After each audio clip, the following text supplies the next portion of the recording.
years past shall never be in vain. To serve with heart and might, to build a nation where peace and justice shall reign. Thank you.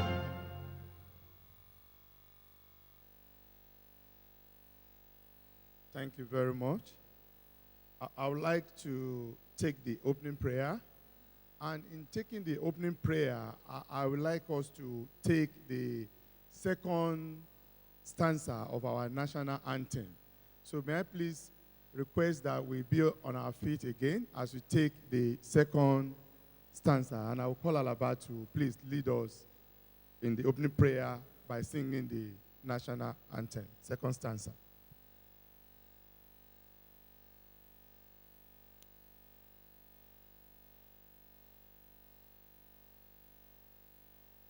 Okay, let's sing it together. 1, 2, go.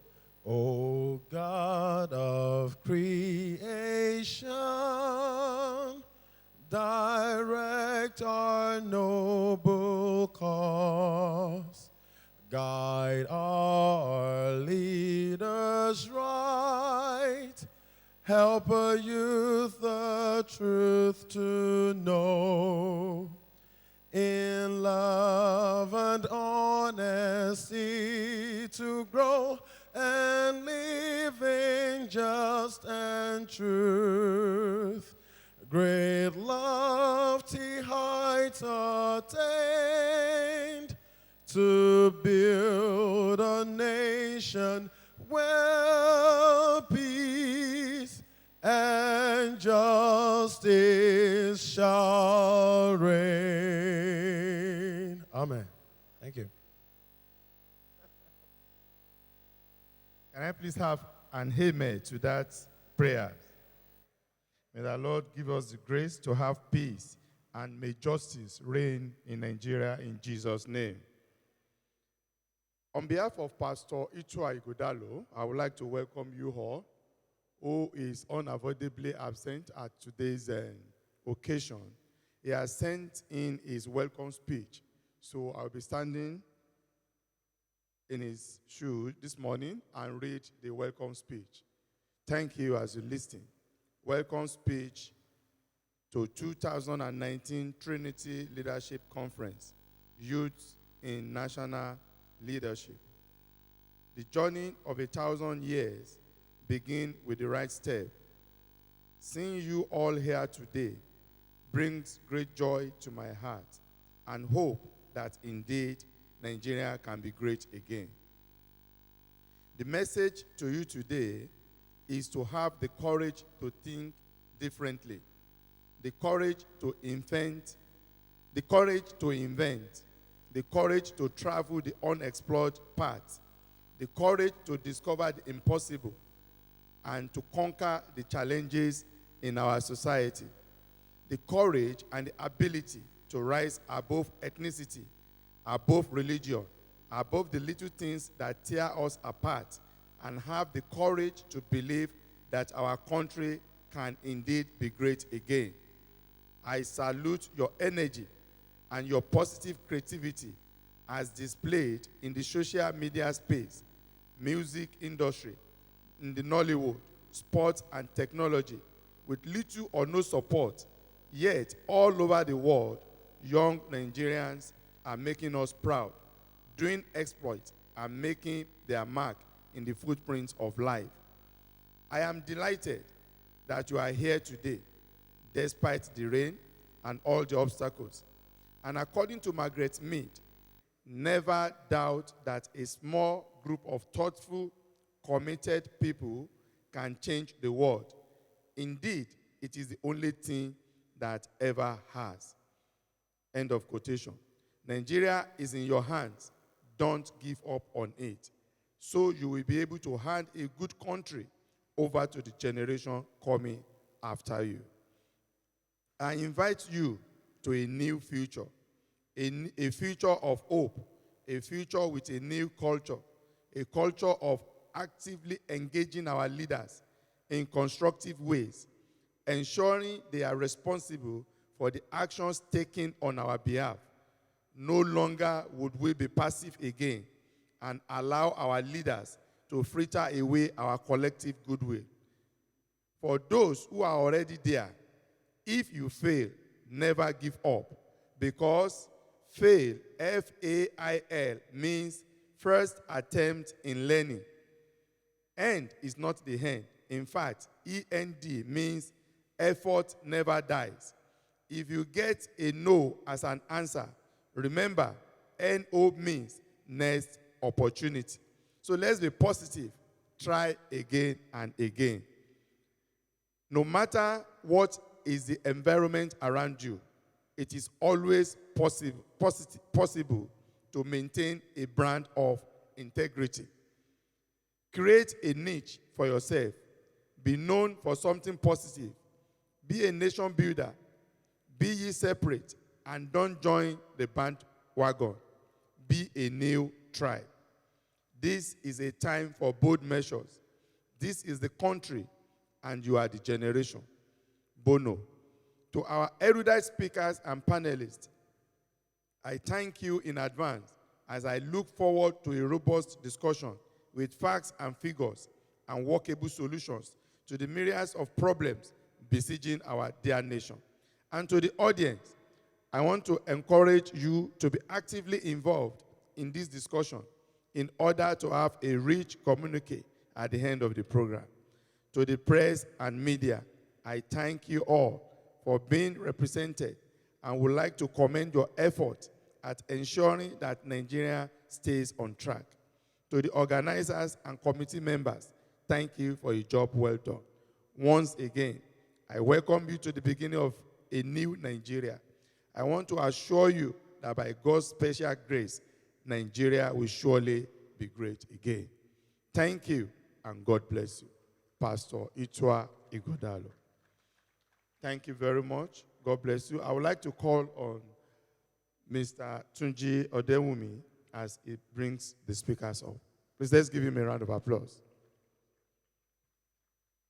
If you're a proud Nigerian like I am, would you please celebrate God for this nation we call Nigeria? If you are not proud, it's okay to sit down. But if you know, God does not make any kind of mistake. God created you here, put you here on purpose. This is the best nation as far as I'm concerned. Why? Because I'm here. Come on, let's celebrate God for our nation, Nigeria. That things are getting better. It may not look like it may not feel like it, but things are getting better. And also let me celebrate the Nigerian, the awesome Nigerians sitting next to you, and please welcome them. Just say to them, you're welcome. You're welcome to a place where we're going to have discussions today that we believe will birth the new Nigeria that we all desire. Come on, say to them, you're part of the people that will birth a new Nigeria. Tell the person sitting next to you. Yes, thank you so much. You can have your seat. We apologize again that we're starting a bit late. And the weather also, yeah, but we know it will be a good time. Everything you need to learn, you will learn. Everything you need to hear today by the grace of God, you will hear it. And we trust God that at the end of this event, Nigeria will begin to become better. Because Nigeria is not Ibadan. Nigeria is not Oshun. Nigeria are the people seated here today. Okay, everybody seated here today is what we call Nigeria. This is Nigeria. We're all Nigeria. Nigeria is not Abeokuta. It's not Abuja. Nigeria are the people seated here. Nigeria are not the people in Aso Rock. Politicians are not Nigeria. These are Nigerians. The most powerful Nigerian are the people seated here, the young people. And we believe that we are the ones that God will truly use to bring about the change to our nation in the name of Jesus. All right, very quickly, I'm going to run a quick introduction of our speakers today. Last year, I was one of the speakers on this conference, and it was such an honor to be that. And I remember that one of the key things, it was just an election. Election was coming then, and I spoke a few things about this person. I'm about to read a citation. I met him, I think, 1999. Okay, in the Redeem camp. I remember they invited him as a speaker, and I was the MC of the event. And when I heard the name Fela, that was the first time in my life. I thought there was only one Fela now. When did Fela start to speak? I was still very young, kind of young then, But I saw this man. He said he's also a pastor. And he was wearing a yellow canvas. Yellow. He knows as if he a pastor wearing that kind of shoe. It's strange. So when I saw this man, after he finished speaking, you know how a guy will go and toast a woman? That's how I went after him and said, I want to be following you everywhere. By 1999, a lot of people didn't know him then like that. So I began to follow this man since 1999. He had a radio thing he used to do then. I would go and wait for him there. Just to help him carry things. And since then, I can say to you, by the grace of God, a lot of things that I do today was inspired by him. By the grace of God, I run an NGO, and in 8 years of our organization, we've trained over 100,000 Nigeria. We were Rwanda last year to train about 1,000 people. And I give glory to God, and I thank this man. 3 years after I started following me, he called me and said, Tunji, stop following me. I almost wanted to start crying. What did I do, sir? And he said to me, go and set up your own platform that will make people follow you too. I said, this is not a leader that want to cage you. He's a man that want to help you and set you free to go and be yourself. All right? I think I've said a lot about him already, but it's okay to just read a few things. Mr. Philandro Toye is a nation builder and the Chief Executive Officer of the Gemstone Group, a leadership development institution aimed at raising leaders of excellence and exemplary values who would be committed to building Nigeria into a most desirable nation to live in by Wednesday, the 31st of December, 2025. Philandro Toye is considered one of Nigeria's leading strategists and business consultants with expertise in culture transformation, service leadership, workforce activation, and facilitating strategic retreats. The list of corporate clients in the private sector that have been assisted by Philandro Toye in their quest for phenomenal service leadership culture and corporate transformation management spread across different spheres of the economy. His clients in the banking and finance sectors include Access Bank, GT Bank, First Bank, Zenith, FCMB, Diamond Bank, Fidelity Bank, UBA, Sky Bank, all the banks, almost all the banks in Nigeria. His clients in the oil and gas sector include Shell Petroleum Development Corporation, Ohando, Total, Adax, Petroleum, Master Energy, Bell Oil and Gas, and so on. In the telecommunications sector, his clients include Airtel, MTN, Etisalat, MultiChoice. In the manufacturing and FMCG space, his clients include Peugeot, Automobile, Princev, Lafarge, Protector, Procter and Gamble, Unilever, Nestle, Sano, Aventis, and Bzer. In the let me just call all of that. He is my own role model. Just while the election was going on, there was a lot of debate about, is it Buhari, and I'm going to mention names, is it Buhari, is it Atiku? I said it's okay to vote for whoever you choose, but I want to vote for a man I want to be like when I grow up. A man I want to be like, that I want to pattern my life after. Okay? Whatever you choose to do in life, you must have somebody that is where you are. That is where he is now is where you want to be. Okay? And this is a man that I see. And I went to his house one day. Mr. Philandro Toye was addressing his children as sir, his sons. And I was wondering how. And he explained to me a few things. I can say so much about this man because I love him with the whole of my heart. If you are a proud Nigerian and you are proud of this Nigerian, I'm going to ask him to quickly come. He's going to be our first speaker for today. Would you please help me put your hands together?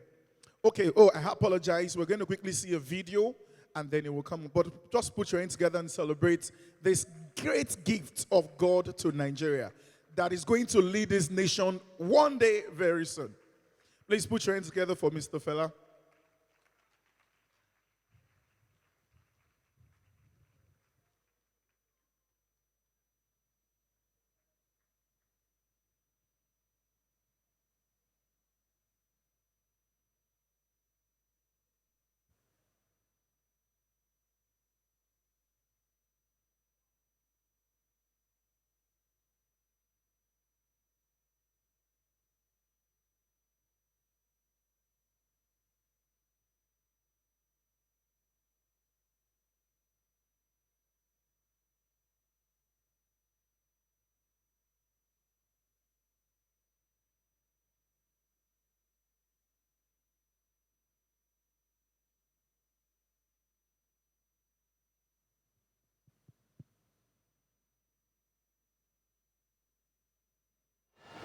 So we've gone from where we knew what was wrong to where we started to alter what was wrong to seem right. I had the privilege of working with Fela from 2005 till about 2010. He's a mentor, he's been my boss. He's a leader that I incredibly believe in. He's someone who I've had the privilege of knowing perhaps for about 13 years. One of the things that I love about him the most is the fact that this man truly loves Nigeria. This is someone I've known who's been walking the talk since 2004, all without even aspiring for a position. I can remember the Mushin Makeover project. I remember how it started. I think we're driving from training one of those days, and we happened to pass through Mushin, trying to beat traffic, and Fela happened to remark one day, and he said, imagine the quality of life we would be able to give people in Mushin if we're able to just touch up their homes a bit and just, paints the freeway and paints the bus stops, and it would increase, their values in their hearts and make them excited. And he was talking about this, and I'm like, dude, we're consultants. That's none of our business. Let's mind our business. But it became an obsession. He started talking about it, he kept talking about it, and I saw little by little how the idea began to get bigger.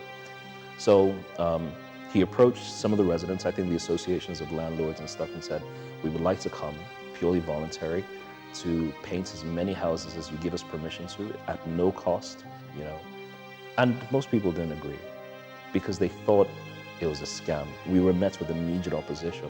We went to literally many of the houses and spoke to the landlords. Ultimately, we got approval from about 296 owners to paint their homes. And most people didn't think that we'd do it. They just thought, people are just coming. They're just coming to help us and say they will do, they won't do, And Fela goes on Facebook and says, listen, guys, let's paint Mushin. And he came up with an acronym, I hope I can remember, Making Unique Stars and Heroes in Nigeria, Mushin. And he put it out there and said, we have an opportunity to make a difference in the lives of people. Let's go to Mushin on a Saturday to just let's paint Mushin. Bring a bucket of paint, bring a brush, bring your paints. That's all you need. And on that day, I literally saw slightly over 2,000 volunteers who came out on Mushin Makeover. Area boys, police officers, celebrities. We had Banky W there, Sound Sultan, even Wizkid back in the day, joined together to paint 296 houses, an entire median strip, bus stops, and they did it for free. And I looked at what was happening that day and I said, man, this is how one day we will build Nigeria, where everyone is gonna grab a brush, everybody's gonna bring their own paints, everybody's gonna do what they're doing. This is awesome. This is great. This is great. Awesome. Look at the transformation. This is how Nigeria is going to be transformed. Just like that. Everyone had a sense of achievement. We all had a sense of fulfillment. People were buying water, they were buying food for each other. It was such an amazing moment to see someone who had one vision about something that did not concern him, who should have been minding his business, but saw an opportunity to make the lives of so many people better, and we did it. And I believe that if we have someone like that, not just at the highest office in the land, but cascaded right across the entire spectrum of our Nigerian leadership space, we'll have an incredible country. Like the same way some people woke up in the morning, they were in an old Nigeria. By evening time, they're in a new Nigeria. That's how we're going to do it. Yes. Would you please put your hands together for our first speaker for the day? In building Nigeria, the most important thing to build are the people. And I believe God has put a word in his mouth for every Nigerian seated here today. Would you please, let's stand and celebrate the gift of God to us this morning.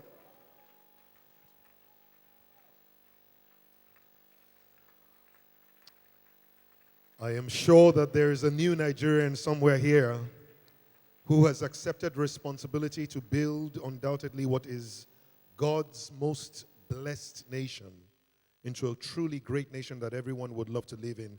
Can I see your hand here if you're one of them? Fantastic. I just want you to please extend your hand to someone else who's just like you and let them know that we are born for such a time as this. We will build our great nation. We have inherited a blessed country, but we will build Nigeria into a great nation. And once you're done with that, before you sit down, please help me applaud the founder of the Trinity Foundation and the truly visionary Nigerian, a person whose values literally exemplify what every Nigerian should be like. Pastor Itwa Igodalo, would you please put your hands together for him? And thank you so much to all the leadership of the foundation for having us here today. Please be seated. My message today is very short and simple. In fact, it really speaks to the heart of the issues of what we are here to discuss, which is youths in national leadership. But before I do that, please permit me to acknowledge a brother of mine, someone whom I have known, respected, and admired for many years. And he's going to be the moderator today. Please help me put your hands together for a great media mogul, Mr. Kaide Akitemi, please. And also another co-speaker today. She's actually just somebody who has not only a beautiful mind, but she's beautiful in face, mind, and works. She's doing great and amazing things. And my grand mentor, Dr.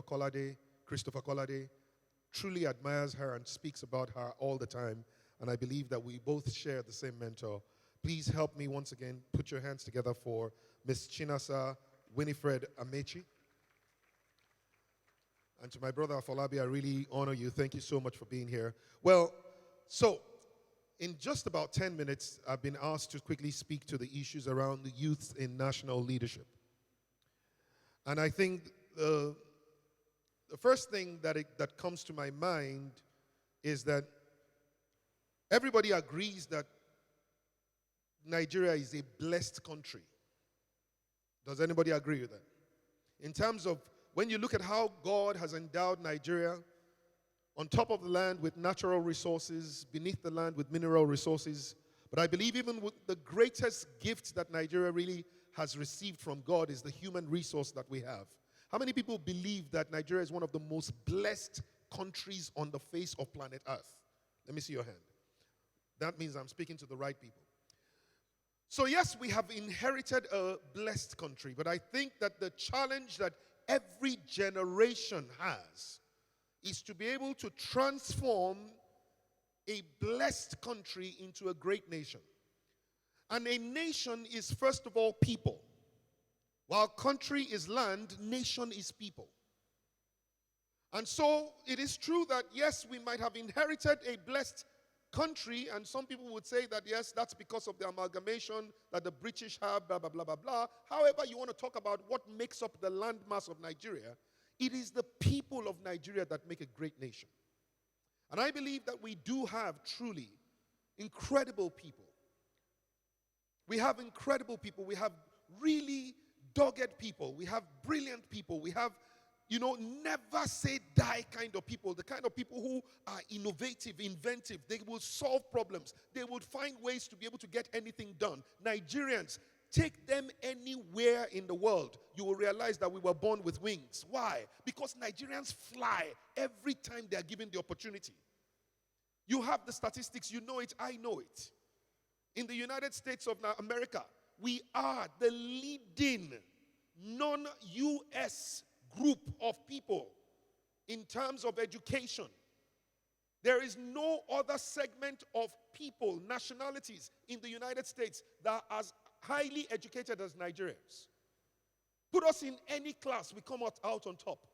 Put us in any situation where we have a level playing field, we will come out on top. This is how blessed we are. We know it, the world knows it. So we have a blessed country, we have a blessed people. How come we have not yet been able to produce a great nation? Well, because there are two things that help to build great nations. The first is leadership. The second is good governance. And I know that many times young people tend to think that leadership is the same thing as government, but they're not the same. And I would like to show you a very quick video that might help us to put leadership in the right context, so that, like the second stanza of our national anthem says, that our youth will know the truth, not only about themselves, but about how to build their nation. So if you don't mind, I would like to quickly show you this very quick video, and then we'll have a talk about leadership. Thank you.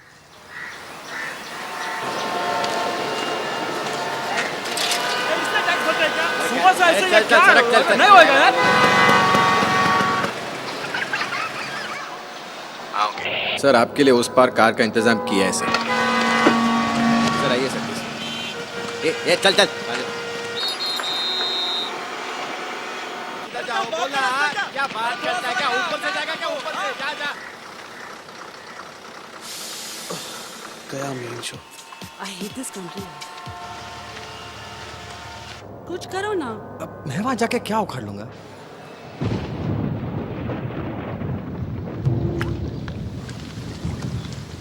कैसी जाने बूंदे आई जाने कैसा दर्द लाई सामने क्या है ये तेरे क्यों रुका है तू बता दे हो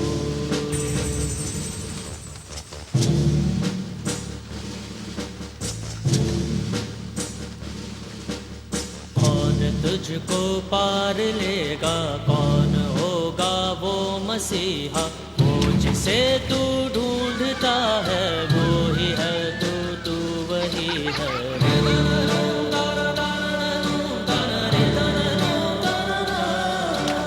तुझ में तेरा रास्ता है तुझ में तेरा है सहारा तू ही तुझको पार लेगा तू ही है तेरा किनारा है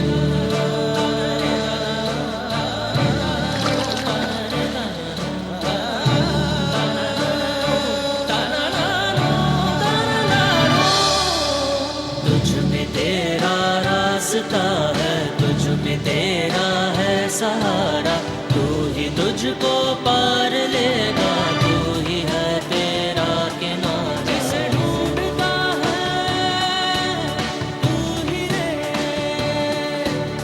तू ही रे तू ही रे तेरा मसीहा हो Please, I apologize. Please, yes, it's okay to put your hands together. I omitted something I'd like to quickly correct. I'd like to call all the speakers to please come on the stage very quickly. And I will read their recitation a bit later, but I'll just like to quickly bring them up stage. Please put your hands together as I bring in the media mogul, okay, himself, Mr. Kyle de Akitemi. Would you please join Mr. Fela on the stage, sir, and take your seat? Please, let's clap for him properly. These are people who are doing so well in their own space. Thank you, sir. Please just, yes.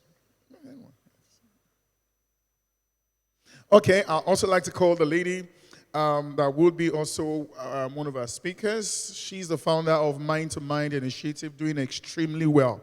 Please put your hands together for Ms. Chinasa Amechi. Come on, let's celebrate her. Let's celebrate her doing extremely well also. And speaking on behalf of Pastor Itwa today, please let me put your hands together for my boss, Pastor Afolabi, okay? We're expecting Debola Williams. I'm told he's on his way and be here very, very shortly. Come on, clap for Pastor Afolabi, okay? All right. Thank you very much. How many people enjoyed that video? All right, fantastic. Now, can I quickly ask a question? Did we see a situation where there was a problem that was affecting everybody, Abi? Okay. And we saw a leader that emerged in that situation. Okay? I'm not sure if it's okay, but I hope I can quickly just get into the crowd for a couple of minutes. Who was the leader in that video? The small boy. So we all agree that the small boy was the leader. You're sure about that? Nobody disagrees with that. So then the question is, let's start with this. What is leadership not? So leadership is not about what? Oh, so we saw clearly leadership is not about age. Which means that the person that is seated in your seat is not too young to lead. Do you understand what I'm saying? Can you help me whisper to the person seated next to you? You are not too young to lead. And you are not too old to lead. Okay? What else did we find out leadership is not about? Leadership is not about size. So don't let anybody ever tell you that you are too small to lead. What else did we find out that leadership is not about? It's not about age, it's not about size. Is leadership about position? Did that boy have any position of authority? So let us first be clear. You don't need a position of authority to lead. You don't need a position. Lastly, can we just look at anything else? What is leadership not about? Qualification. Many times what it takes for you to start and to make the kind of change that needs to happen, you don't need to be certified and qualified about it. I don't know whether you understand where I'm coming from. Now, of course, there are certain things that maybe by the Constitution, the Constitution demands a particular level of qualification, but for many things that require leadership in our nation today, the kind of leadership that is shown by the people that are on stage, the kind of leadership that is shown in this house by Pastor Itua, nobody is asking you for a particular certification for it. So let me help you understand, nothing disqualifies you from leading. You are not too young, you're not too weak, nothing can stop you from leading once you decide to. And so the first thing that I thought that it was important that we get is that leadership is not something that a people have. Leadership is something everyone has in them. Whether you choose to allow the leader in you to show up is a different ballgame. So if we know what the leadership is not, then what is leadership based on the video that we saw? What is leadership? I think it's teamwork. Leadership is teamwork. The ability to build together a people and work together as a team to accomplish a goal. Abi? Come on, guys. Please talk to me. I know it's cold. Is it? Yeah? Fantastic. What else did we notice from the video that leadership is? Solving problems. Leadership is about solving a problem. Anybody else here? What else is leadership about? Responsibility. Taking responsibility. Let me be clear. Was it that boy that caused the problem? Did he say, oh, I'm the one to blame? Leadership is not about looking for who to blame. Leadership is about accepting responsibility to solve a problem, even if you are not the one that caused it. And many of the problems that we will need to solve together as a generation are problems we inherited. But our generation must decide that we will not pass those problems to the next generation.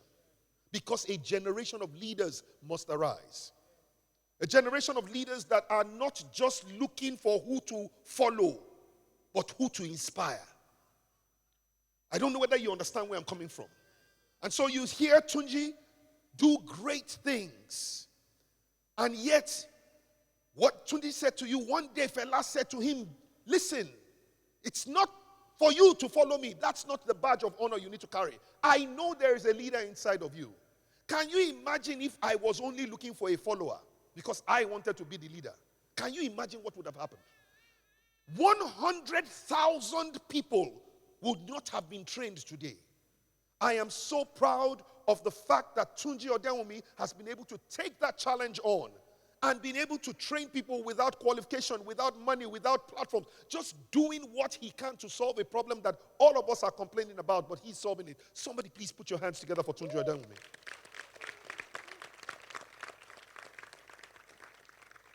One most important thing I want you to understand about leadership is that leaders get involved. Leaders don't just talk, leaders don't complain, leaders don't blame, leaders don't abuse. Leaders get involved with solving problems. Because leadership is the ability to solve problems and influence others to do the same. If you're writing anything that I'm saying today, I want you to please write that down. And I hope the whole of this nation called Nigeria can hear that. Leadership is the ability to solve problems and influence others to solve problems also, in a way that makes things better, that makes places better, but most importantly, that makes people better. Leadership is the ability to solve problems and influence others to do the same in a way that makes things better, makes places better, and makes people better. Did we see leadership at work in that video? Did that boy solve a problem? Did he influence others to solve a problem? Did they make the place better or worse? Did they make things better or worse? In the end, did everybody become better or worse? That is leadership. End of story. So every time you see a problem, it's an invitation for you to lead. The problems that you take notice of that grieve your heart are the problems that you should not complain about. You should get out there and do something. Several times I've been in lockdown, gridlock traffic jam. And it's because at a junction, everybody is trying to go and no one is waiting for anybody else to go. So all of us are waiting and no one is going anywhere. And you see it happen all the time. And occasionally, it will be me, but the one that really trips me, sometimes when it is other people that will come out and stand there and begin to say, you move back, and you move back. They don't have any appointments from LASMA. They are not road safety. They are not police. They just accept responsibility to solve the problem. And the earlier those leaders show up, the earlier everybody gets out of this place. I don't know whether you understand what I'm saying. But perhaps the most important thing I want to leave in your heart is that apart from leadership, which means, let me just say this, Nigeria does not need one leader. Nigeria needs 202 million good leaders, because that's the population size of Nigeria right now. Each and every Nigerian must arise and understand that God has given you every gift that you need inside you. Your natural talent, your natural personality, your natural passion is to solve a problem. And the day that you can find a way to use that passion, to use that gifting, to use the friends and the friendships that you have to solve a problem, no matter how small the problem is, the leader in you has arisen. For Nigeria to become a truly great nation, we just need the leaders in Nigerians to arise. It's not just about government. It's in private sector, as we can see with Mr. Kayode Akintemi. It's in social sector, as we can see with Chinasa. The project that we did in Mushi Makeover, 2009, 10 years ago, Lagos State government said every house on the high street had to be painted. I was driving through this place and I could see most of the people could not afford to do it. Do I walk away? Well, I have noticed the problem. What can I do about it? I had a social media platform. I called on the people on my own platform. I didn't go anywhere else. I used what I had to call the people together. And we said, let's solve a problem. And guess what? People came up. I don't know how many of you noticed, did my hand paint any building in that place? No. Because The point is this: leaders must have a way to influence and inspire other people to get it done. That's what true leadership is all about. A true leader is not here to tell you how great he is. A true leader is the one who would inspire you to know how great you are and get you to do the things that you can do. Does anybody understand where I'm coming from? And that means everybody has to find your own tree. My question is, what is your tree? That boy found his own tree. Each one of us has a tree that we have to push out of the way. And when we put our hands to it, other people will join us. And as far as I'm concerned, my greatest tree is seeing how do we turn Nigerians into leaders who accept responsibility to build Nigeria into the greatest nation that the world has ever seen. That is what I was born for.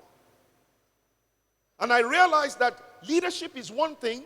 The second most important thing to transform a nation is good governance. And good governance simply means having good people in governance.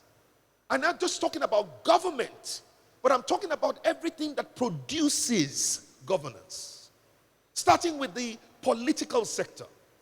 Because in a democratic setting, it is the political sector that produces the elected officials, and the elected officials appoint, and then they come up with policies that the civil service is supposed to interpret and the private sector is supposed to execute. That is how it works in every great nation. But you need good people, people who are credible, who can be believed, people who have the right values, people who have the right vision of making things better, people who are capable of taking the right decisions on behalf of everyone else, people who have the capacity to attract other capable people so that together they make things great. And this is my understanding. If we can saturate our political process with those kind of people and make sure that those are the kind of people that are party officials, and those are the kind of people, good people, who will not need to collect money to be able to get somebody to become the candidates, but get the right people to become candidates, then we would have all the right people as candidates, and Nigerians will then be able to choose amongst these candidates who has the best option so that we can build our nation together. Cut the long story short, that was what my 2019 presidential campaign was all about. And for as many of you as heard me, you will remember I kept on saying, this is not about Fela Durotoye. This is about a generation. Our generation must be able to arise and accept responsibility to say we must build a better nation than the one that we inherited from our parents. But to be able to do that, we need good people to run for office. Many of you remember how excited I was when Professor Kingsley Moghalu said, yes, he's stepping into the ring. And Dr. Mrs. Obieza Kwesili said he's stepping into the ring. And my brother Omoyele Sowore and several of the other elders, guys. Why was I excited? Because I wasn't there to compete with anybody. I was there to see how can we foster collaboration so that we can build a true great nation. And that's what this generation requires. This generation must not behave like the generation that handed us a nation without power.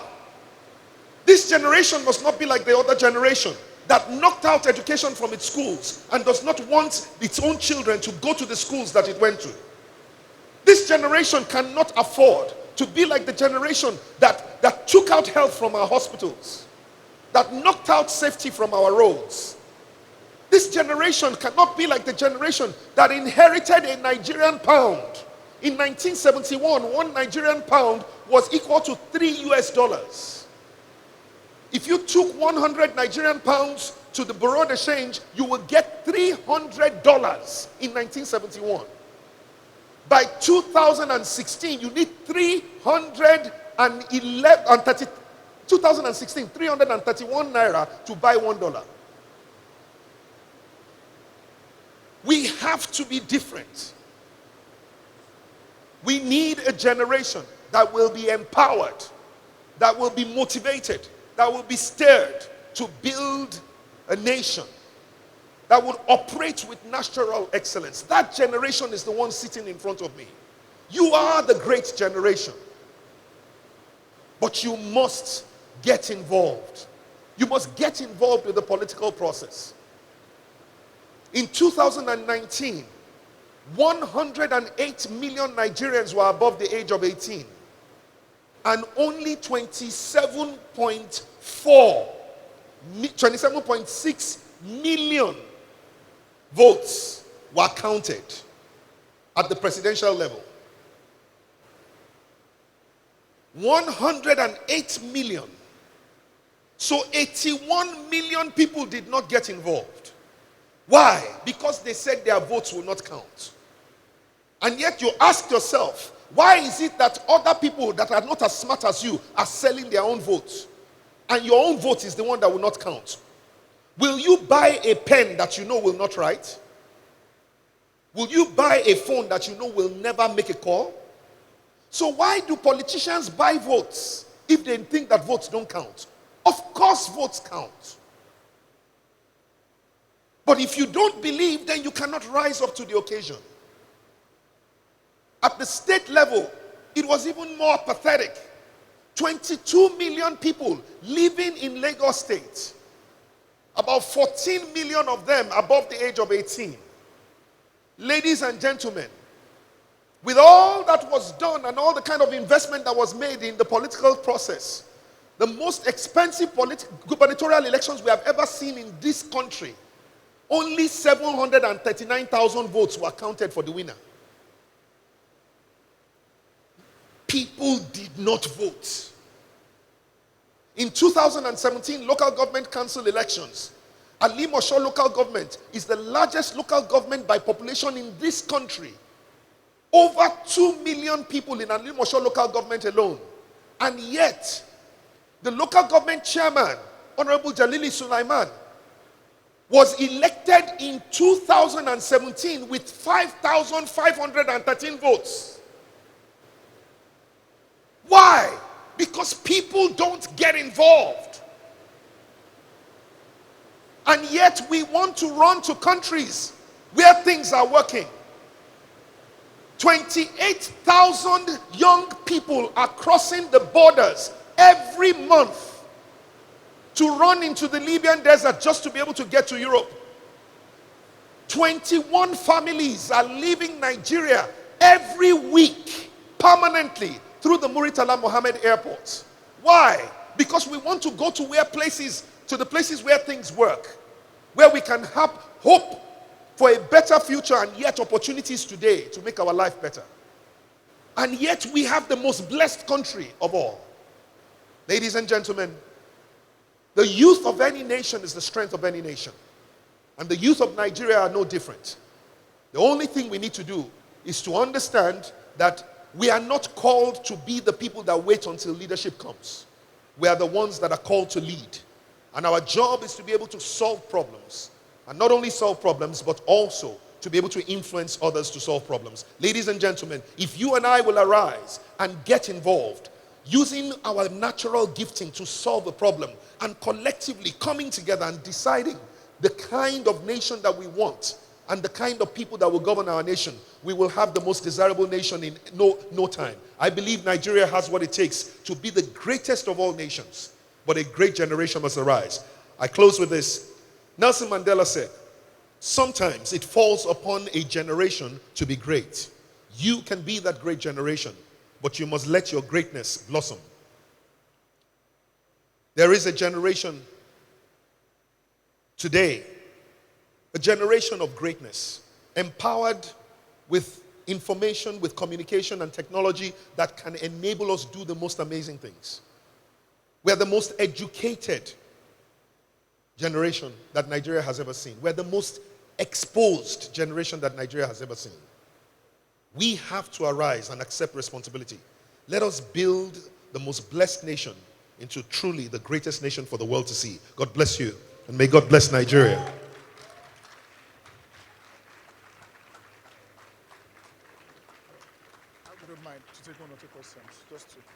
Please, let's put our hands together again. Come on, celebrate him. Let's celebrate a great gift to Nigeria. You stand to celebrate this kind of man.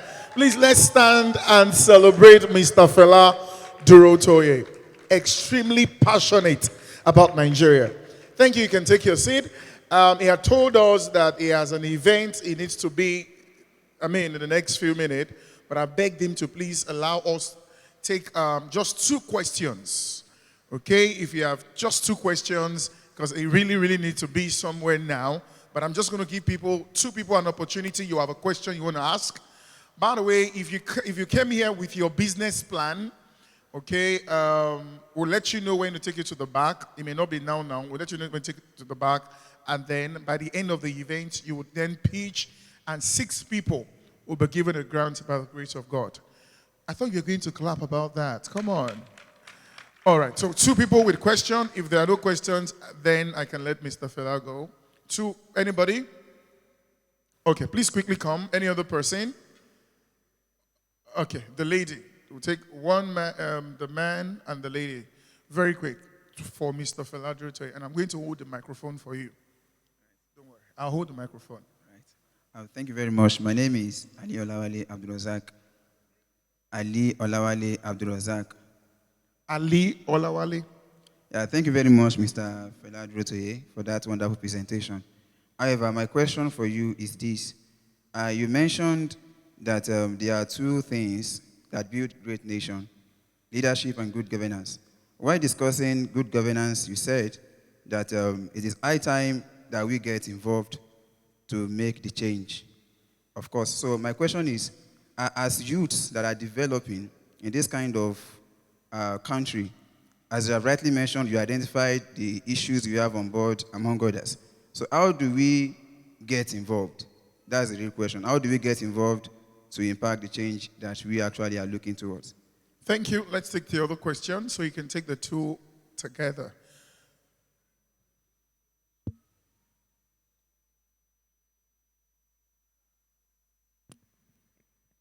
Thank you for the privilege. My question goes to us. In a community whereby you have this water problem, and then you offer help by producing, assisting the community with a pumping machine, and all of a sudden they also need to be something maybe you are trying to show off, and they term you to be bad. And in that kind of situation, you try to do all you can to ensure that the people don't say bad about you, but they keep on with that attitude. Should you still continue, or what should be done in that kind of instance? Thank you. All right, I didn't get her name, though. Okay, you didn't tell us your name. Your name? My name is Mrs. Sarah Labi. Mrs. Sarah Alabi.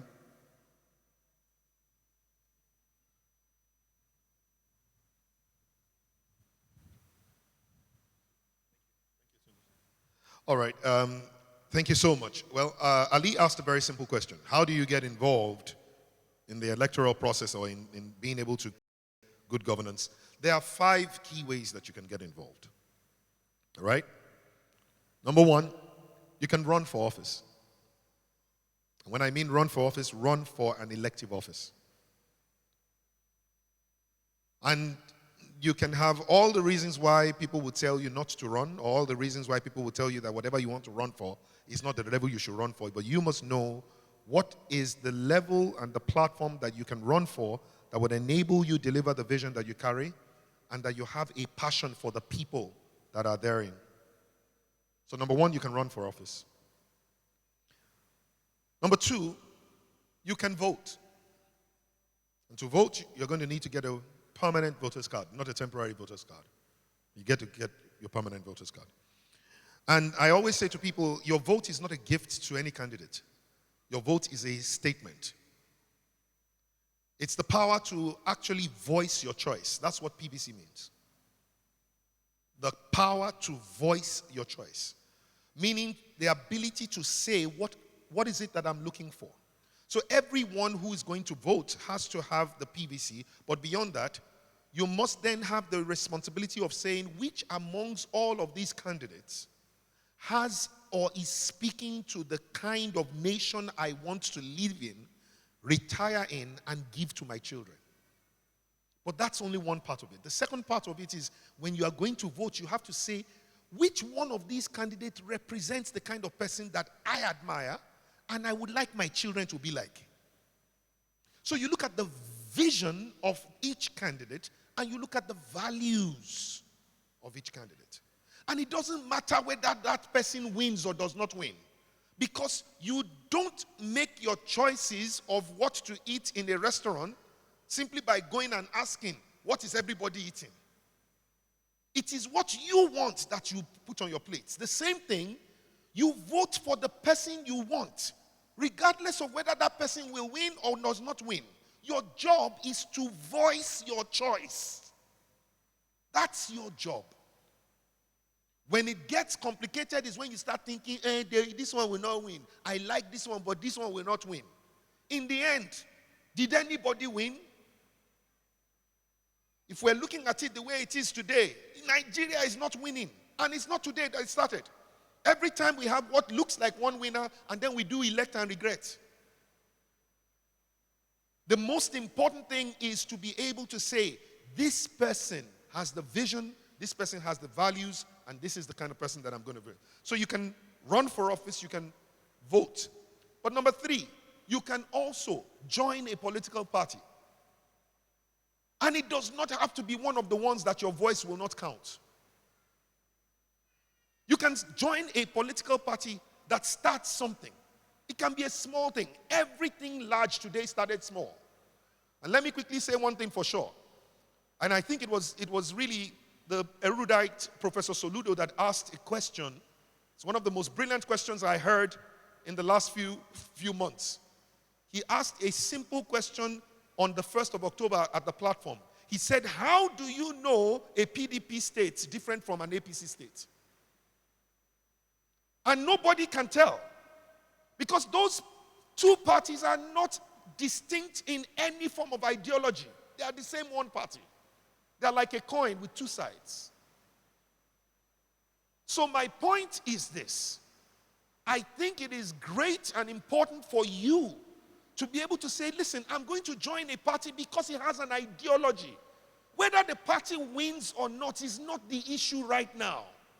It is that you are voicing your choice.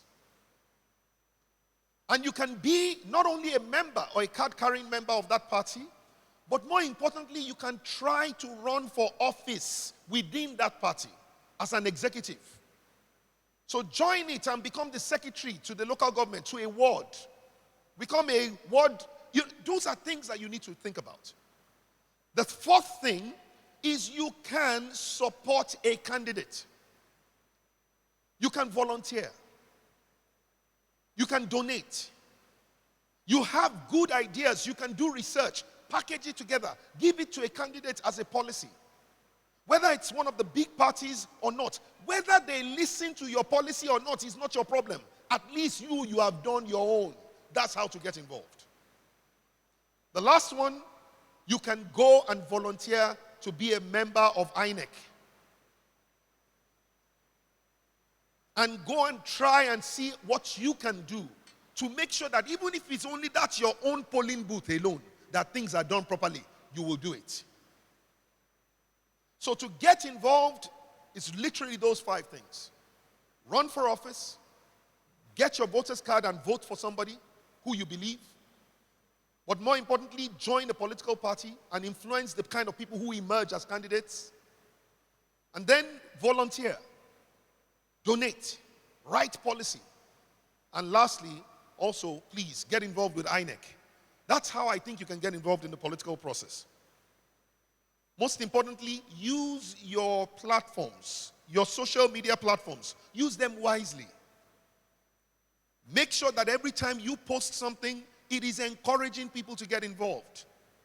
Not just spreading falsehood, and sometimes we already know that something is false. And we still just go ahead and repost it because it sounds funny. When we accept responsibility, we must be able to do better with what we have. The second thing that I would just like to quickly deal with is Mrs. Sharafi. Shara, please forgive me if I didn't pronounce your name right. Right? And she said, look, what do you do when you are misunderstood? When you make an effort and it is misunderstood? Let me be clear. You cannot have a true transformation without being misunderstood. Because people see things only through the eyes of how things are right now.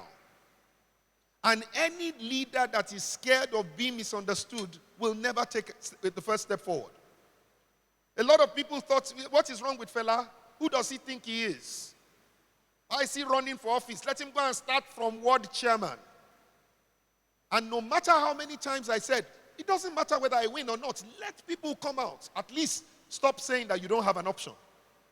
But people say, no, he wants to be president. Does it matter? My question is not what Fela wants to do. My question is, what do you want to do? You take action. Fela is doing something. Showere is doing something. Mogalu is doing something. Ezekwesili is doing something. And many of the other wonderful candidates. It is not easy to risk your life on the roads, going to places with people you don't know directly, who may want to harm you. It's not about just an ambition. Many of the people are driven by true vision. I know them well. Go and look at their track record. They've done things. But the question is, will you be misunderstood? Yes, you will be misunderstood.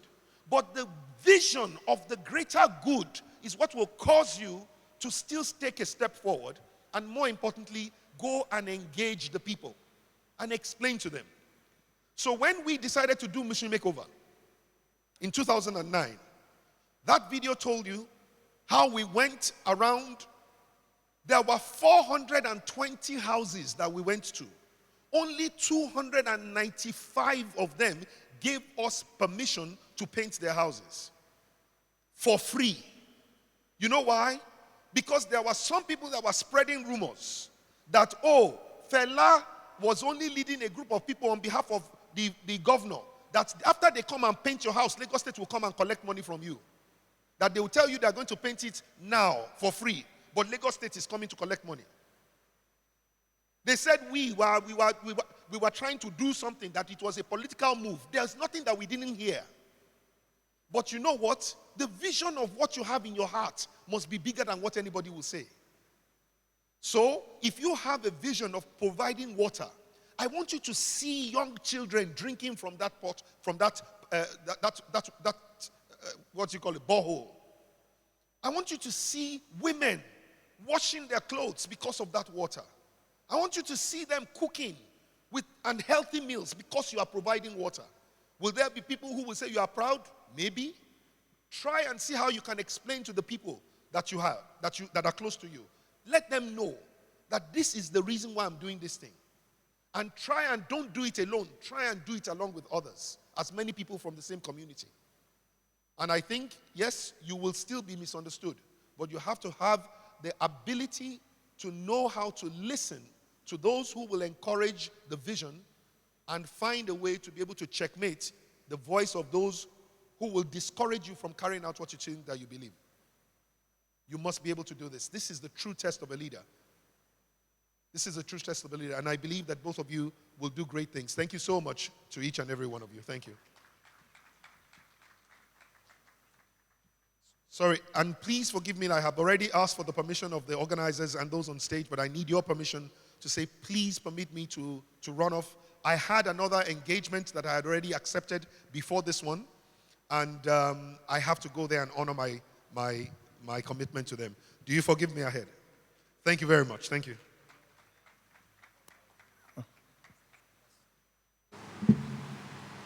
Hello. Ladies and gentlemen, I think I will crave Fela's indulgence. He is my very, very dear brother. I will crave the indulgence of the convener of this session, who is not here but represented by my dear brother Falabi. So, guys, we're going to disrupt this a little bit. First and foremost, let me invite my very, very dear brother as well, Debola Williams. His introduction will be done properly, but let me invite him here straight away. That's Debola Williams. He is an amazing gentleman, young man, doing amazing things in Nigeria. No, he can't even go yet. He can't go yet. I won't let him go yet. All the people here are pretty much my brothers and my sister here. So before you go, though, please sit down. Before he goes, there is something that's been on my heart for a while, and that's the fact that Big Brother just ended. How many of you watch Big Brother? Please be honest. We're in the house of God. Don't lie. Okay, so we've got quite a few people. Excellent. Now, you all watched Big Brother, and the news making the rounds just at the end of it was the fact that they're saying 250 million votes were cast during the whole process. I don't know whether it was 9 weeks or 90 days or how many days they were in the Big Brother house. And on the final week, we're talking of about more than 20 million or so, I think 28 million, different numbers were bandied around. But the bottom line in this is this. Fela did mention that everybody's got to go out and vote. And the reason that young candidates have not been able to win election in Nigeria is because I say you as in all of us who are young, including myself, because I'm only 32 years old today. So if you believe that, you believe anything. Now, the bottom line is this. When all of us don't go out and vote because we're afraid that our votes will not count, what will happen is the result we got. So my question to you, Fela, before you rush off is this. We know that young Nigerians have the capacity to go out and vote. We know that there is nothing that can stop them if they choose to go out and vote.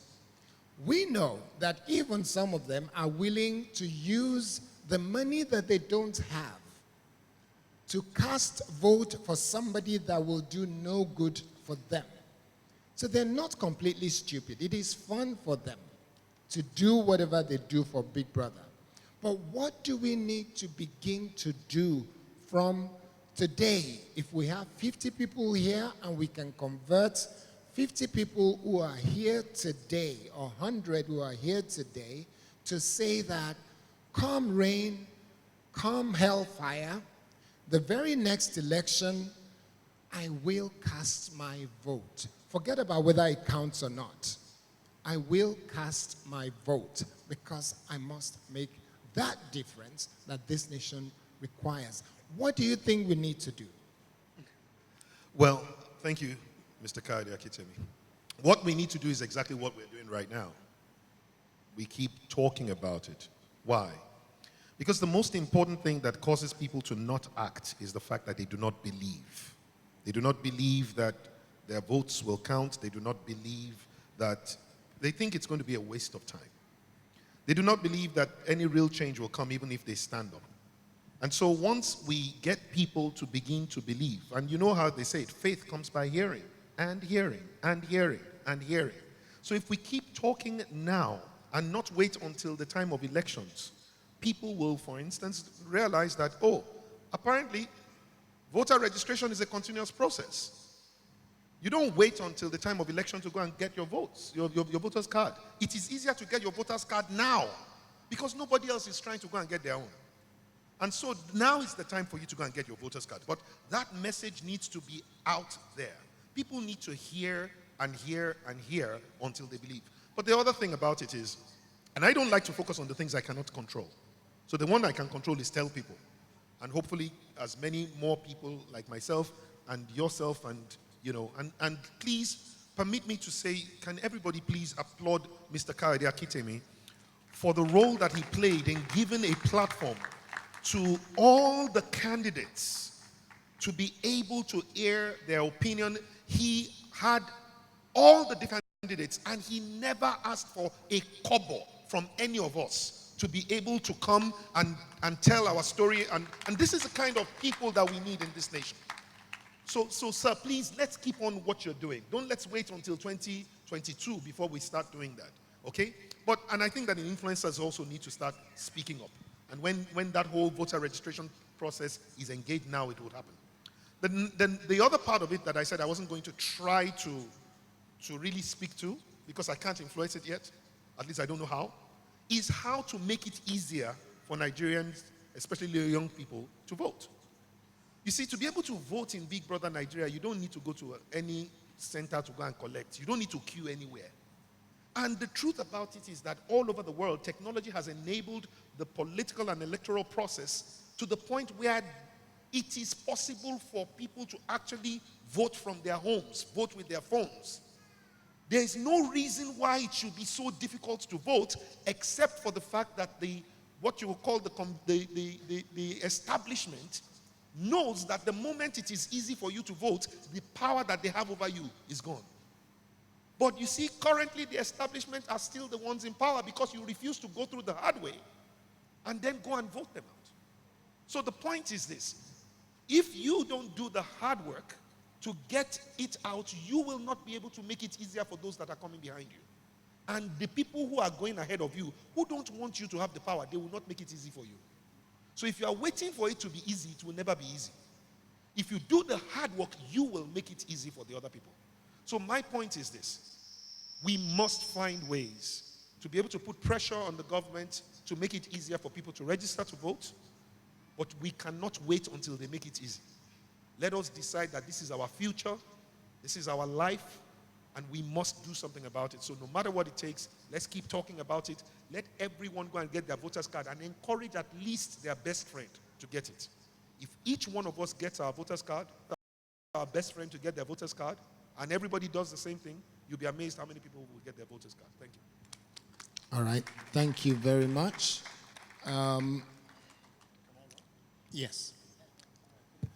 A big round of applause for our dear friend and brother.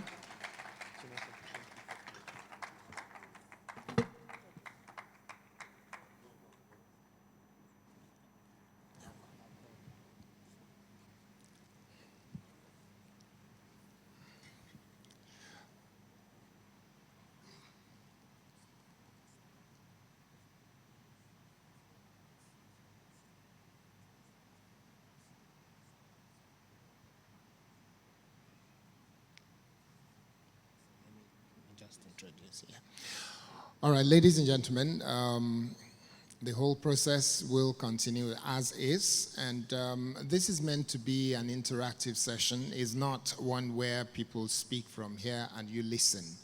Where I come from, my school of thought is that you get more results when you engage in conversation and people take ownership at the end of it because they feel like they have contributed something to the discussion, and that way they can take away their own action points and do something about it. So I'll let my dear brother here say a few words on behalf of Pastor Itwa Godalu, who has brought us all together for this session. And I believe there is a video somewhere of him explaining why he's not here and whatever his message is. But Falabi, over to you. All right, one more time, put your hands together for being part of this wonderful, wonderful session that has started already. On behalf of Pastor Itwa Godalo, he sincerely apologized for not being able to be here this morning. He had an emergency this morning, and he had to be in Ibadan this morning, so I'm standing in his space. So please, there's a short, very short video that is about to be played. Again, his message to everyone present. Thank you. It's indeed a great country. 59 years after independence, it's on its trajectory to really great things in spite of what it all looks like. I am proud to be a Nigerian. I'm proud of my Nigerian heritage, and I know that Nigeria has all the potential to really do very outstanding things. Almost 400 different tribes, different tongues, but though tribe and tongue may differ, in brotherhood we stand. If we can gather ourselves together, have vision in terms of leadership, know the direction Nigeria is going, then we can all gather together and turn Nigeria around. And that's why we're having this conference, Youth in National Leadership, because we need the youth, their strong energy, their deep dreams, their determination to succeed, to do something really mighty in this country. So I'm pleased to welcome you to this second conference that we're having this year. It's going to be brilliant. We have a wonderful set of speakers who are going to be speaking into the heart of this matter. We need the youth to stand up. We need the youth to rise. We need the youth to take their place in leading this country forward. and helping us to shape a new direction for Nigeria. I want to wish you all very, very happy deliberations today, a wonderful conference ahead, and my prayers and my spirit and my love is with you. God bless you all. Have a truly outstanding conference. All right, a round of applause for Pastor Itwa Igodalo. Secondly, very quickly, we want to do a quick recap, okay? Also a short video that summarizes what the discussions we had last year. Then we'll continue with the discussion for this year. All right, over to you, media, please. Thank you.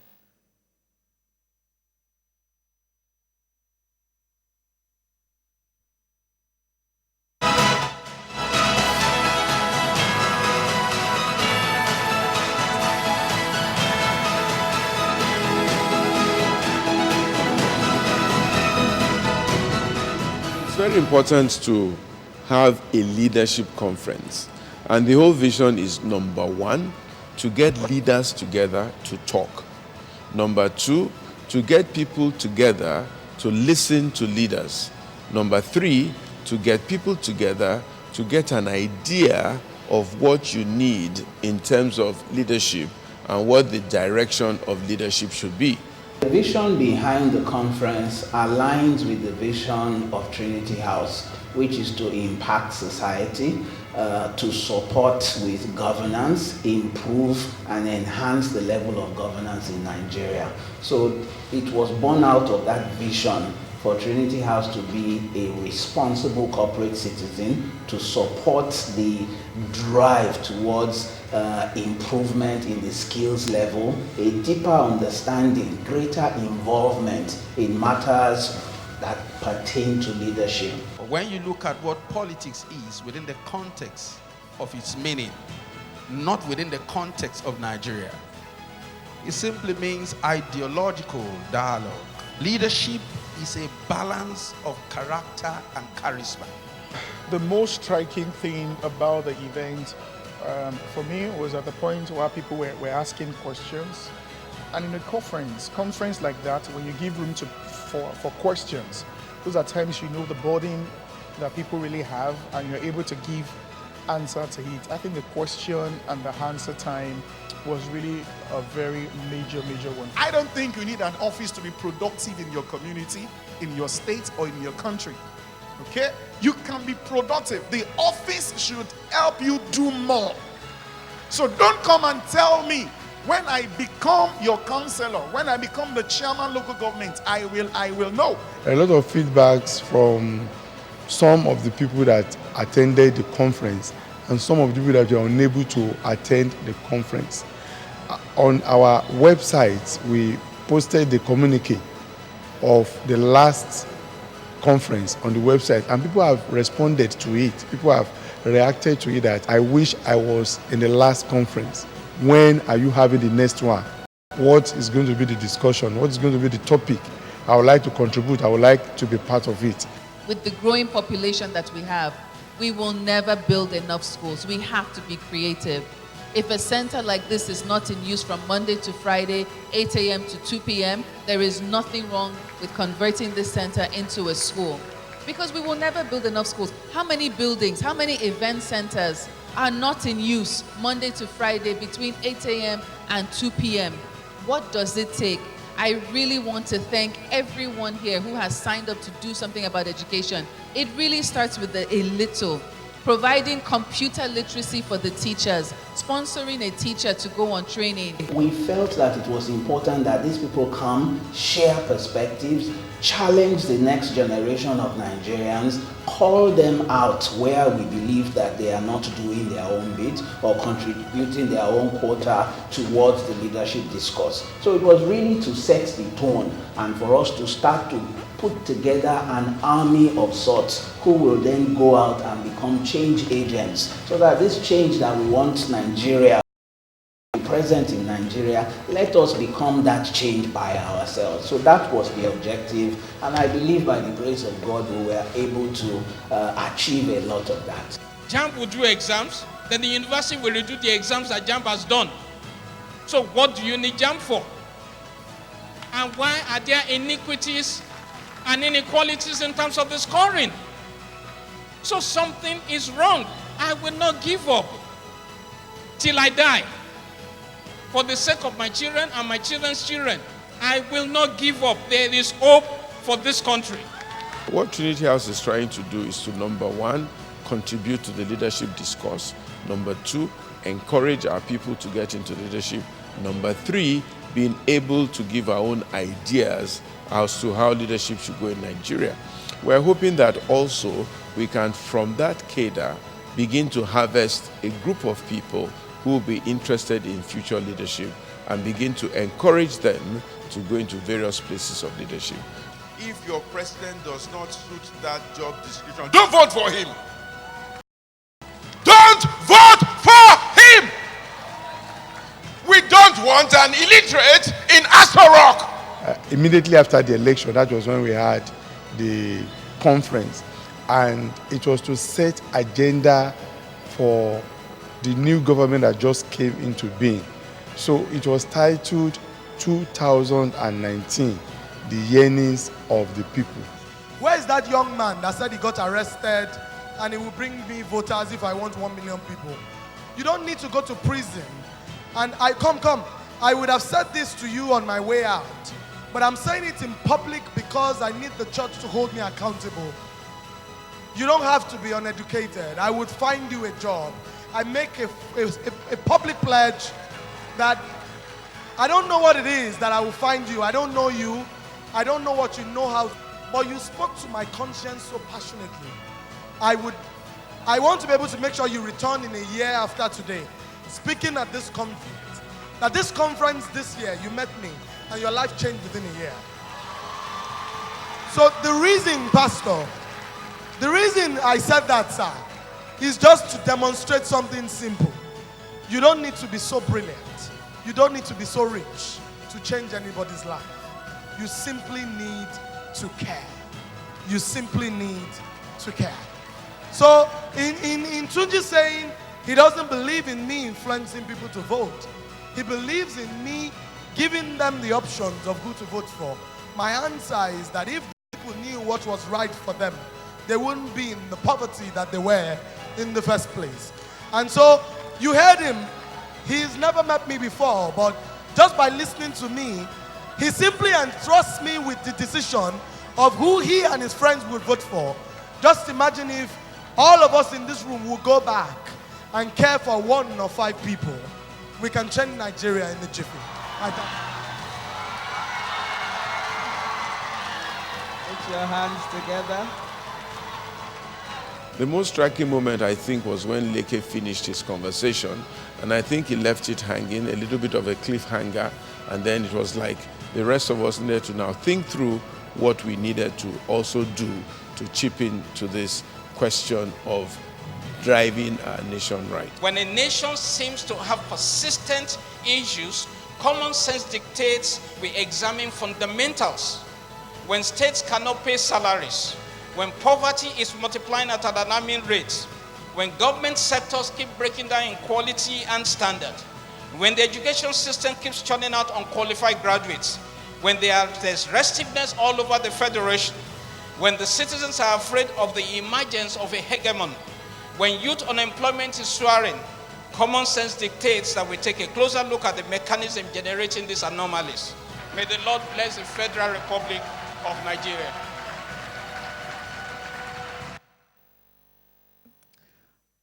Thank you very much. So over to Mr. Akintemi.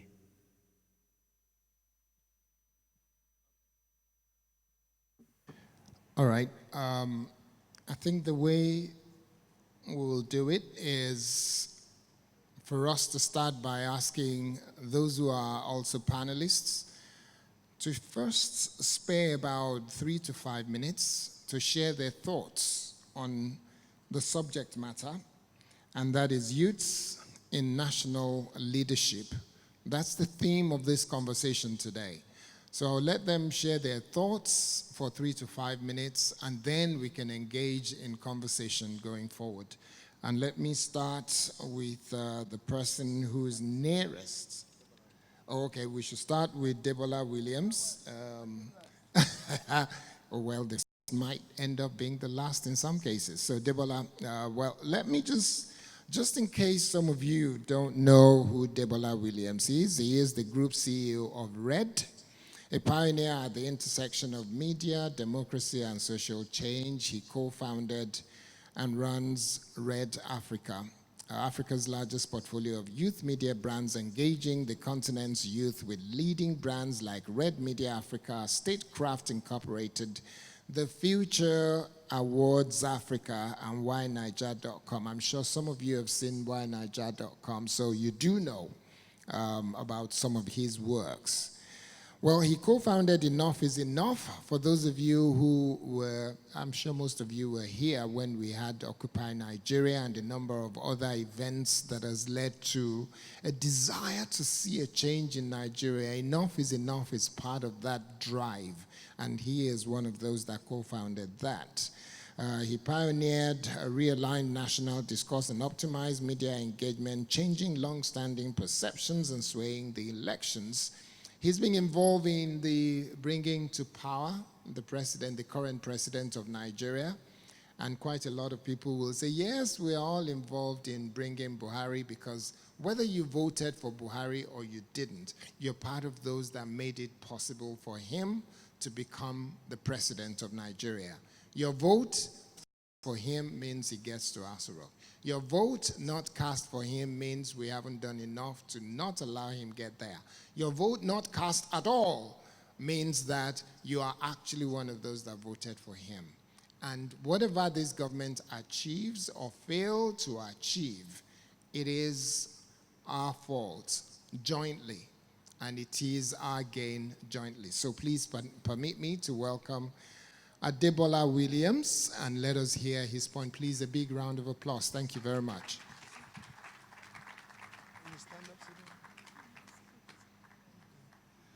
Good morning, everyone. I've had a hard morning today. Nigeria has dealt with me this morning. But we're here and we're still standing. It's youth in leadership. And I think for me, there are a number of fundamentals. Before youth in leadership, there is what makes a leader. And I capture it under three things: competence, capacity, and character. Competence that I can do the job. Competence that I'm smart, I'm brilliant, I'm exceptional, I understand the dynamics, I have a vision, I can design, I can follow through for implementation. Capacity that I can manage size and scale and deal with a lot of moving parts. And character, which is the bed, that I will be fair and just and true to all that this office supposedly stands for.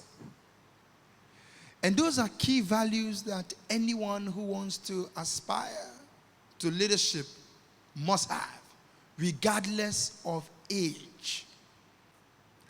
If you look around the continent and we capture a few of the presidents who are leading their nation in high performance, the age varies. So while I'm a strong advocate for youth in leadership, I think first there must be a base, which is competence, character, and capacity. That said, the reason why it might then be of urgency and probably very important for youth in leadership, which can be in the center as the president, which can be as governors, which can be as members of the House of Representatives, which can be as senators, which can be as chairmen, as councillors, as essays, as just normal civil servants working in any government parastatal. And I've spent my time to break this down because many times when we speak about youth in leadership, people think straight presidency. But it's a whole moving part. At every point, at every corner of what makes a nation, why it might just be great and a blessing to have young people in that space is because they understand the tools of the time. It's because you're designing a future for them that they should be part of the architects to design it. It's because the world is fast changing. And we need to realize that, for example, the currency of the generation you're dealing with is talent, as opposed to the previous generation who were big on certification and professional work, who were big on white-collar jobs. Today, you're dealing with more entrepreneurs, more artists, fashion designers, musicians, hardware, software creators, people creating apps. People just want to sit in front of the computer all day designing and creating a solution. For you to factor their future in the planning of a nation, they need to be engaged in leadership. Either appointed, elected, they need to be engaged. Also, this is your youth. This is our youth. There are three phases in the life of a man. There is the morning time, the afternoon time, and the evening time. The morning time is when you take risks. It's when you're hopeful and excited and bright-eyed and there is nothing impossible for you to do. You will do the most stupid things in your 0 to 25. You will party, you will chase both women, men, whichever. If you're a man, you chase woman, woman, you chase man. You miss school, you go to party, you read for 1 hour, yet you pass. That's your morning time. The time where you do ikbata. Your afternoon time is your 25 to about 45, 50 sometimes. When you're probably married, so now you have school fees to pay, you have house rent, no more free house. You cannot take the risk you took when you were younger anymore. Now you think twice, now you're more calculating. Now you're thinking about your future. Am I screwed or am I going to have a good life? Then your evening time is when you're like, my uncle, God, you can tell me here. You know, when you say, oh, you know, I want to do this, you'll be like, the thing that we did 20 years ago, you've been there, you've done that, nothing moves you anymore. But this is where I'm going. The morning time, you need to be aware and change the kind of risks you take. The morning time is when you have not too much at risk, not too much at stake, and you can actually aspire and dream for anything. The morning time is the time you want to fight for inclusion in leadership. The morning time is when you want to begin for your path into leadership. Many of the people we hear today who are in government, go and check their stories. Quite a number of them, local organizers, student union, they did all kinds of things. The question is, what are you doing with your youth in your morning time that will be foundation for your afternoon time if you ever want to aspire for leadership? And when you realize that leadership is not just at the center, at the presidency, it's a whole full chain. In actual fact, leadership is you taking a risk and starting a business and doing it excellently and offering value. Let me close by asking a quick question. When you look at many politicians in this country, do you know their jobs beyond politics? Yes or no? Mostly, do you know their jobs? Do they have jobs? Most of them are career politicians.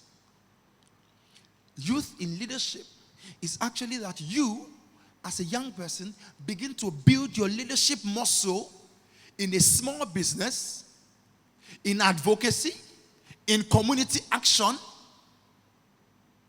Begin to build your muscle of leadership that when you get to your afternoon time and you ever run into a leadership position, you are prepared. So it's a broad spectrum. I like to say that Africa, Nigeria is a startup. If you're running a startup business, you'll understand a lot of dreams, a lot of possibilities, a lot of potential, but no structure, no system, human resource, and several resources are missing. It takes someone that understands how to build, or a team that understands how to build from nothing to something, to be able to deal with such an opportunity that Nigeria is.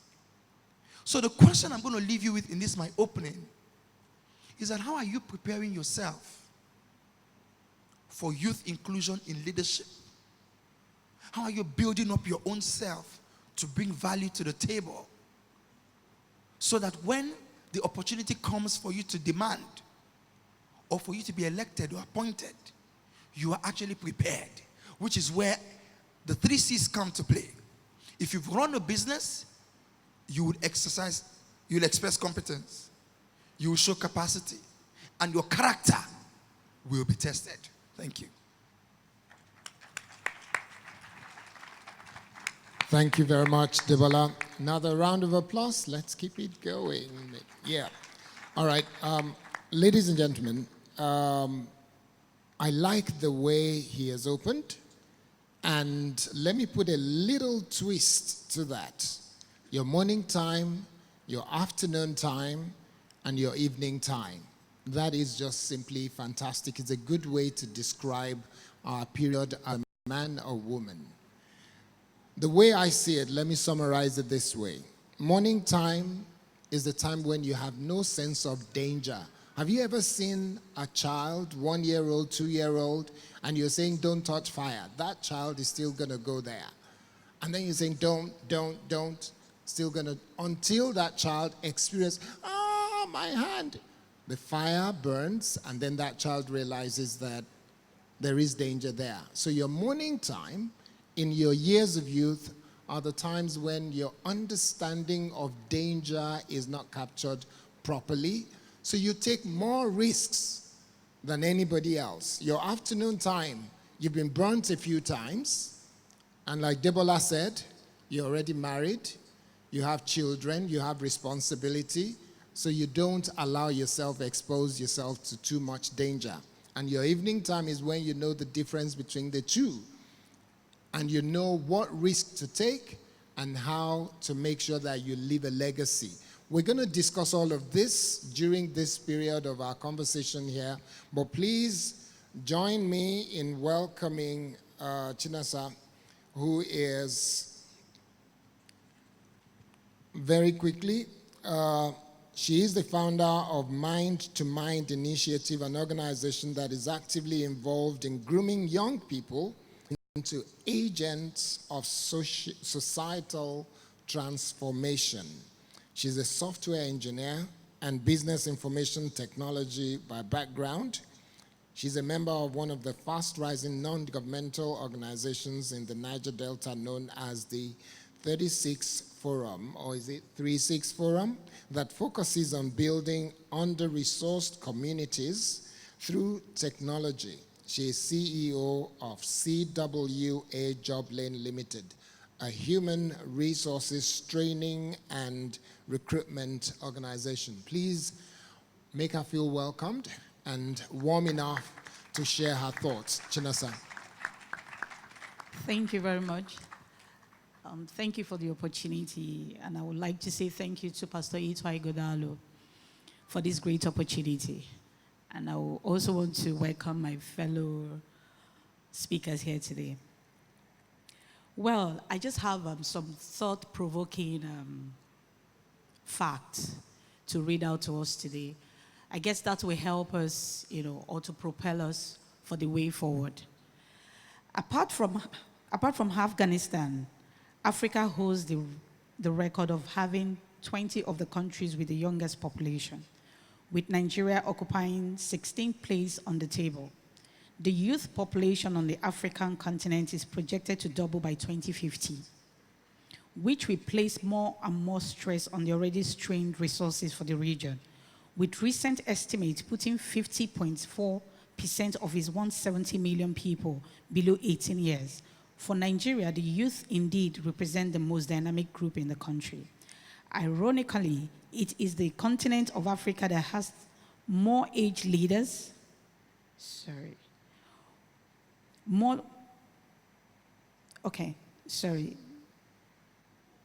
that has more age leaders. The practice of is steeped in the culture of people, which gives predominance to people on the basis of age.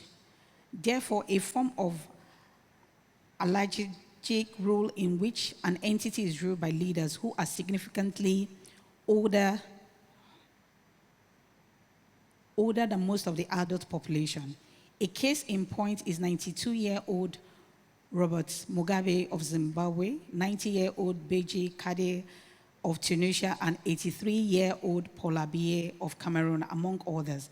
Recently, a 74-year-old President Buhari referred to 60-year-old Vice President Professor Osibajo as a man who has youth on his side since when he has 60-year-old as a youth.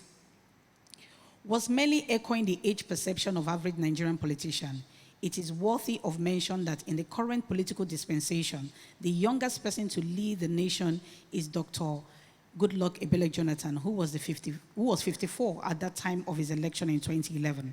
When compared with the 39-year-old French President Macron, there's no gainsaying the fact that youth in this climb still need a long way to go in terms of political leadership. Political isolation of the youth is without doubt a serious challenge in the country. Currently, all of the 7 ministers, none is younger than 35. More discouraging is the most of the political parties in the country usually appoint apparently aged politicians as youth leaders. It is from this perspective that one views the country not too young to run agitation in the country. This campaign, which seeks to reduce the age limit for running for elected office in Nigeria, is no doubt a good cause. It seeks to reduce the age for running for the presidency of Nigeria from 40 to 30 years. For Senate, from 35 to 30. For the House of Representatives, from 30 to 25, and for the State House of Assembly from 30 to 25. Though it began gradually with few people paying attention to the movement, the campaign is now gathering more momentum, symbolized by the hashtag not too young to run. It is, however, important to stress a top political juggernaut in the country often says that power is not served as a la carte. Thus, the youth must rise up and be ready earnestly to contend with opposing forces in order to take their rightful place in national political space. Every legal acceptable means must be used by the youth to ensure that they are no longer taken for granted in the scheme of things. Rather being ballot paper snatchers during elections, youth must vigorously articulate and demand for youth-friendly electoral process.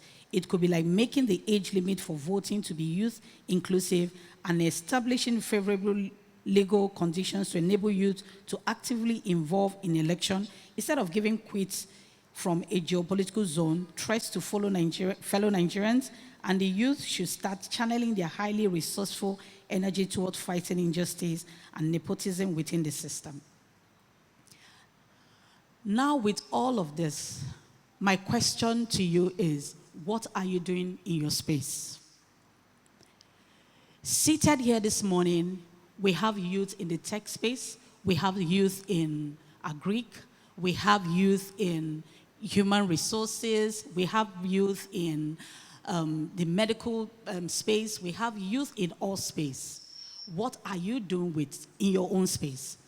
Because when we talk about leadership, first and foremost, you're leading from anywhere you find yourself. It could be in your house, It could be in school. It could be in every little thing you find yourself doing. What impact are you making in your space? What solution are you providing? I'm here to tell you today that Nigeria is no longer looking for, oh, I went to Harvard or I went to Oxford. But what they're looking for are solution providers, problem solvers. What problem can you solve? We should not be a youth that talks too much. We have to be we have to be problem solvers. In your space, what problem are you solving? What problem are you solving? And for Nigeria, there's nothing wrong with Nigeria. We just have people that are not doing the right thing. And for us to make Nigeria a great nation again, you have to take your responsibility by force. You have to do the needful. I was privileged to sit with some people, ex-presidents of this country. And believe you me, nobody will step down for you to rule. You must take actions by force. You must take some decisions drastically.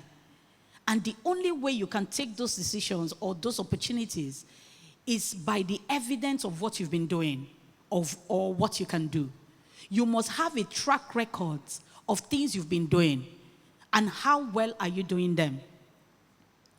That's the only thing that can pave way for you, even at the political space. What are you doing in your space? What solution are you bringing? What problem are you solving?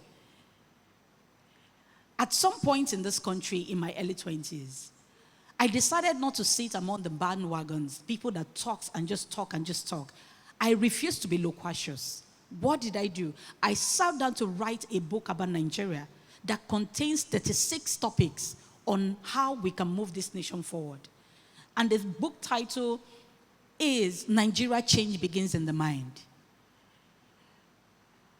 Now, we travel, a lot of us are privileged to travel, we take pictures, we post them on our social media handles. You know, we do a lot. But it took discipline, prize, for those countries to look the way they are. Nigerians apparently spend more in tickets traveling out of this country just to be in other people's country. Those people pay the price by making those countries the way they are today. We can also do the same in Nigeria. We can make Nigeria great again. It begins with you and I. Change begins with me, change begins with you. That's my book. Because you cannot point hand at somebody at the top while you, in your own space, you are not providing solution. So my question to you today, what are you doing in your space? Thank you. Thank you very much, Chinasa. Now, very quickly, let me reiterate the fact that we're here to engage.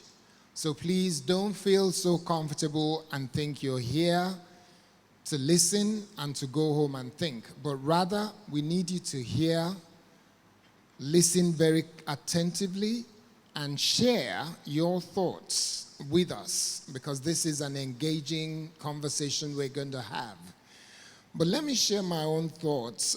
Some of the things that's crossed my mind, I hinted at some of it earlier when Fela was here, which is the number of people who voted during Big Brother, and I have nothing against Big Brother, and the number of people who voted in Nigeria's election.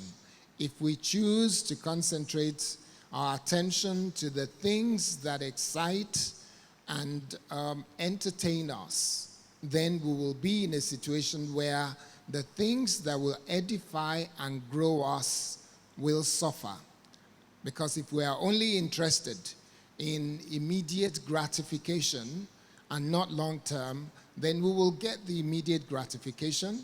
We want this person to win or that one to win in Big Brother so that we can say, yes, team so-so-so won, but they'll go away and enjoy their 16 million or 60 million, whatever it is, but we still remain where we are. We have to be aware of all these facts and not be ignorant of the issues that face us on a daily basis. Now, there is also the issue of if we're not focusing on those things that will grow us individually, because a nation is not a group of whatever you want to call it. It is you and I that make up Nigeria. It is not the president of Nigeria or the vice president or senator. Every single one of them are individuals. And if each one of us, like a lot of pastors would like to say, let one bring one. They're not asking you for more than that. If you can do something that will change the life of one other person, then you will have started on your way to becoming a leader in this nation. If I choose to impact the life of one, and then another one, and then another one, and then another one, then I would have had loads of one that amounts to a sizable number that I have changed their lives. What are you doing? You as an individual, you as in like me, what am I doing? Because when I say you, I am looking in the mirror and saying, what are you doing, this man in the mirror, to change lives, to change this society, and to make things happen? And I must say to you, there is nobody that has nothing to contribute to making Nigeria better. There is not that human being. If you're man and you're flesh and blood, woman and flesh and blood, you have something to contribute to change Nigeria. No matter what it is, it matters. If it is a case of planting a tree, I run a TV station, and we have a program called Africa on the Move on that station, Plus TV Africa. And Africa on the Move tell the story of Africans who are doing extraordinary things in spite of the fact that they are ordinary human beings like you and I. Some go about picking up plastic bottles from the seaside. I spent a little bit of time growing up around the Ikoyi axis, not my father's house, living with my uncle. My father wasn't that rich. So if anybody hear me speak and think, oh yeah, this guy grew up in England or grew up abroad, no, I was born in Lagos. I grew up in a Butimeta, Lagos street, same street as Akinwumi Ambode, the former governor of Lagos. We all grew up going to St. Jude's Primary School, but I spent some time with my uncle around Ikoyi. And Queen's Drive, if you go there today and you look just by the shoreline, the amount of dirt and muck and waste that you find there is mind-boggling. Why is anybody not picking those things up? That's what you find in South Africa. That's what you find in Kenya. That's what you find in so many other countries around Africa. If our young people will decide that I will clean Lagos, do the same thing as Fela has just mentioned in that video, which is go to Mushi and help to paint some houses. Get some paint and let's paint the streets. Let's paint the culverts. Let's make sure that our society get better. See somebody at a bus stop who's just about to finish his chewing gum and just go like, Pweh, on the road, right there. Finish eating their gala and throw the paper on the floor, expecting Loma to come and pick it up. If we will all contribute something, then we have a chance of making Nigeria a lot better. And finally, I remember that we had an interview during this last election.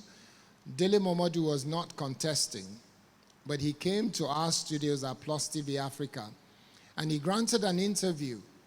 And one of the things that we have on one of our montage now is Dele Momodu saying, I see all these young people in Nigeria, talented and everything. And they're saying, we're not too young to run. We're ready to run. We're not too young to run. Ready to run to where? Where are you running to? If you don't determine where you want to run to, there are two things that will happen. You speak the words, and it means nothing. We're not too young to run. We're not too young to run. It becomes a cliche. It becomes something that everybody is using, but it's not going to go anywhere. And the other thing that could happen is the fact that you speak the words, but it can only just mean a thing if you will take the action, understand what you are saying in terms of not too young to run.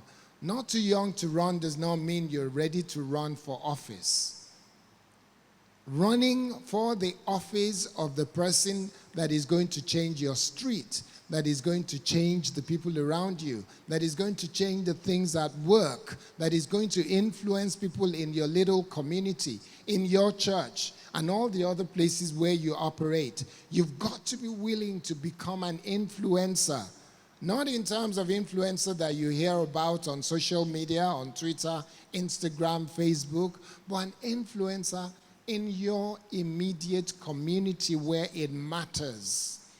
All the things that we do on social media, they're very important, but they are very little consequence when we don't take action. So you could get a lot of people involved, but at the end of the day, when you do all of that on social media, the bottom line is who is going to take the action in real life, not in virtual life, which social media is, in real life. So I know that a few people who are here will want to do a number of other things, especially with rain disrupting a lot of things in Lagos. Rain is supposed to be a shower of blessings. I don't know why it seems to be a major problem for us in Lagos. When it rains, it pours. When it pours, you can't go out. It floods, no drainage and all that. So I will start by saying, let's engage you. Who are the people that have questions? And we can start from there, and you will get members of the panel to respond. Okay, we have a microphone here. If I can see show of hands. And I'm not expecting that it's just going to be questions. Share your thoughts, because let one bring one means that you are also going to bring ideas to the table. The question we asked Fela before he left, what do we need to do to get 18, 20, 35, 50, 60 or 70 million young Nigerians who are of the voting age to make sure that they collect their voters register card, the permanent voters card, before the end of this year? It's still possible, and to take a decision that they will vote in the next election. And it's not only about election. So let me see the show of hands. The microphone here. Yes, the gentleman here.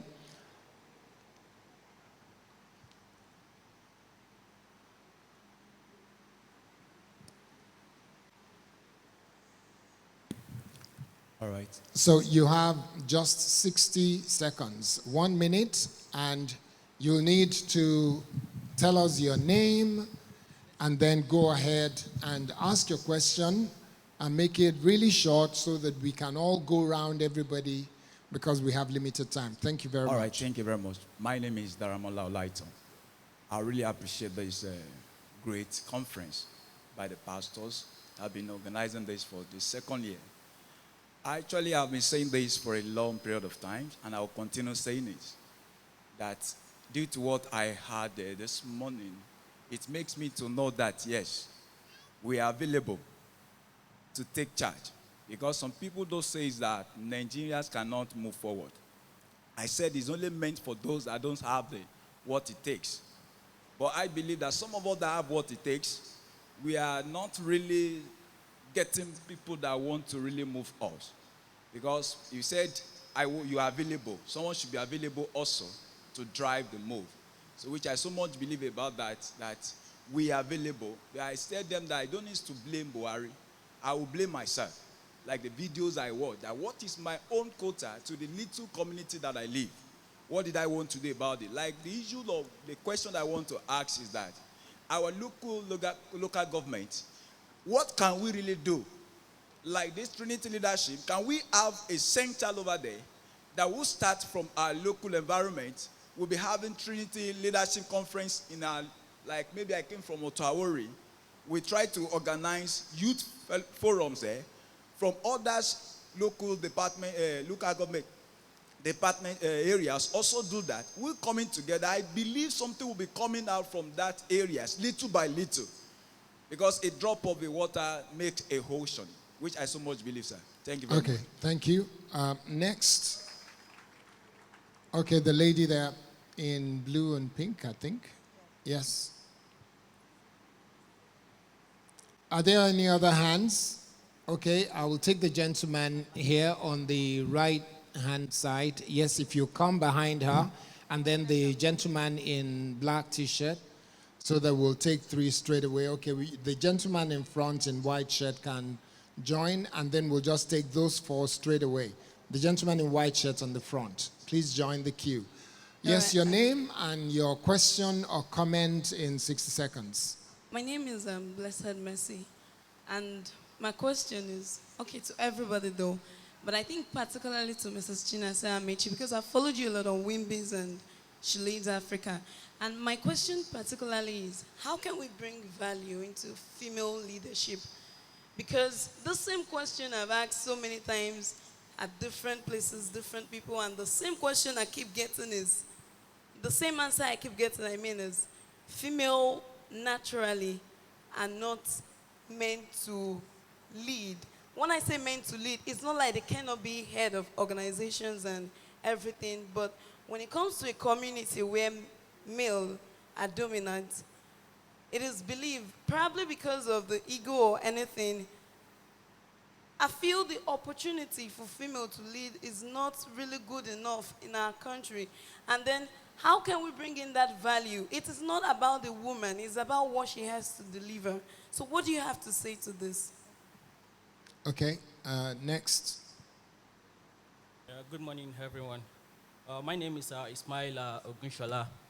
Okay, it's quite interesting that we've all, to some extent, understand what Nigerian problem is, and to some extent, we've been trying to identify solutions as well. I wish Mr. Fela is still here, though. So I said that to say this. We understand the fact that we actually need a generational shift in governance. And to do that is our major problem. I think through elections, it has not been working. The whole politician are still getting this power. So I think the major thing we can do is actually electoral reform. Like Mr. Fela said earlier, that the easier way to do this is when we can comfortably vote from the comfort of our homes, just like it happens in Big Brother, and we can see the number of votes they are getting there. So I want to say this, or I want to put it to you out there. So what are the things, or what are the steps we can take through to get this electoral reform? And this electoral reform I'm talking about, e-voting will have to be the highlights of this electoral reform. So, as a people, as a generation, where can we start from? Should we have a platform, or we go on the street to protest for electoral reform with e-voting as debate? Thank you. Okay, next. I'm Mr. Pashkar Das Abubakar from Federal College of Education, Apuka, Lagos. What my take here is that about these youths here is, I wanted to just remind us something about solving such kinds of challenges we are facing in Nigeria, because looking at the northern side of the Nigeria as one of the largest part of the country, and most of those challenges, if we really want to tackle such kinds of youth engaging themselves in kinds of leadership to change our dear nation, Nigeria, we have to also look into the northern side of Nigeria. Why? Because so many challenges are there, because some of the youth, they need to be what? They need to be actually highlighted and be educated. How do we do that? We can do that through what? Through organizing some committees or some like programs that we can engage such kinds of people to educate them towards where the country is really heading to. Because these kinds of things, we can achieve it through what? through such kinds of programs to organize it in the northern side of Nigeria. And to the youth of today, looking at how social media has makes everybody what? To be busy doing nothing, not thinking to his own future and to his future generation. We can achieve such kinds of things to turn what? To turn social media to business, whereby whatever you will be doing, you can do it to be making money in order to what? To stand for yourself and looking at what? Into the political challenges we have, to stand for yourself, to fight for the what? The Nigerians' challenges we are facing today. Why I say that? Because we are always what? Good in planning, we don't implement. You may see someone will have a good write-ups in what? In everything he is posting or doing things on internet or social media, books and other things. But when it comes to action, he normally used to fail in doing that. Yeah. So my advice is that let us keep it up and put planning or implementation into action so that we make the country forward. Thank you so much. Next. Thank you. My name is Kayode. My name is Kayode. Okay, you are emphasizing. My name is Kayode as well. He was waving at me. Yes. Okay, so what I wanted to say is this. Thank you, Debola, for the those 3 C's that you gave us. I actually saw that in David. David in the Bible. David actually had character. He had courage, and he was also passionate about his country. And that's why he was moved to fight against Goliath. At the same time, I wanted to just point our attention to the fact that we have the largest population of young people ever in the history of Nigeria. And from my perspective, I feel that 2 things make a country wealthy. Number 1, the quality of the businesses existing within a country, and then the quality of the population. Now, we have that quality of the population in terms of the fact that we have over 70% of our population less than 45 years old. Now, having said that, because I'm more passionate about business, I feel that if 96% of the businesses within Nigeria are small businesses, then I think that emphasis should be laid on helping small businesses to grow. If we are thinking of joining a conglomerate as young people, I don't think we should start looking in that direction. As a matter of fact, I think we should start focusing on helping small businesses to grow. Because at the end of the day, if you check, 2 decades from now, what businesses will be creating the kind of jobs that we are looking for? Small businesses. So what I just wanted to say is, I think that there should be a shift in the way we prioritize our needs in this country, especially as young people. I was disheartened by the population of people who voted for Big Brother and the amount of money spent in the process. Because if we spend the same amount of money creating solutions for people, we'll probably have more jobs in the country than we have right now. Thank you. Okay, thank you very much. We're going to take more questions, but before I encourage about 4 more people to join, let me put Debola on the hot seat for a second, and it's for a good reason. I am 54 years old. By next year, I'll be 55. Debola, how old are you today? 33. 33. Okay. I've known Debola for at least over a decade, and when you started the Futures Award, that was how many years ago? 14. 14 years ago. How old were you then? 14 minus 33. So it makes it 19, right? So that was when he started Futures Award. And I met him in Nigeria in 2016. The 2016 till now, that's 13 years ago. So that means 2006. 2006 was, no, that was the first time I came to Nigeria.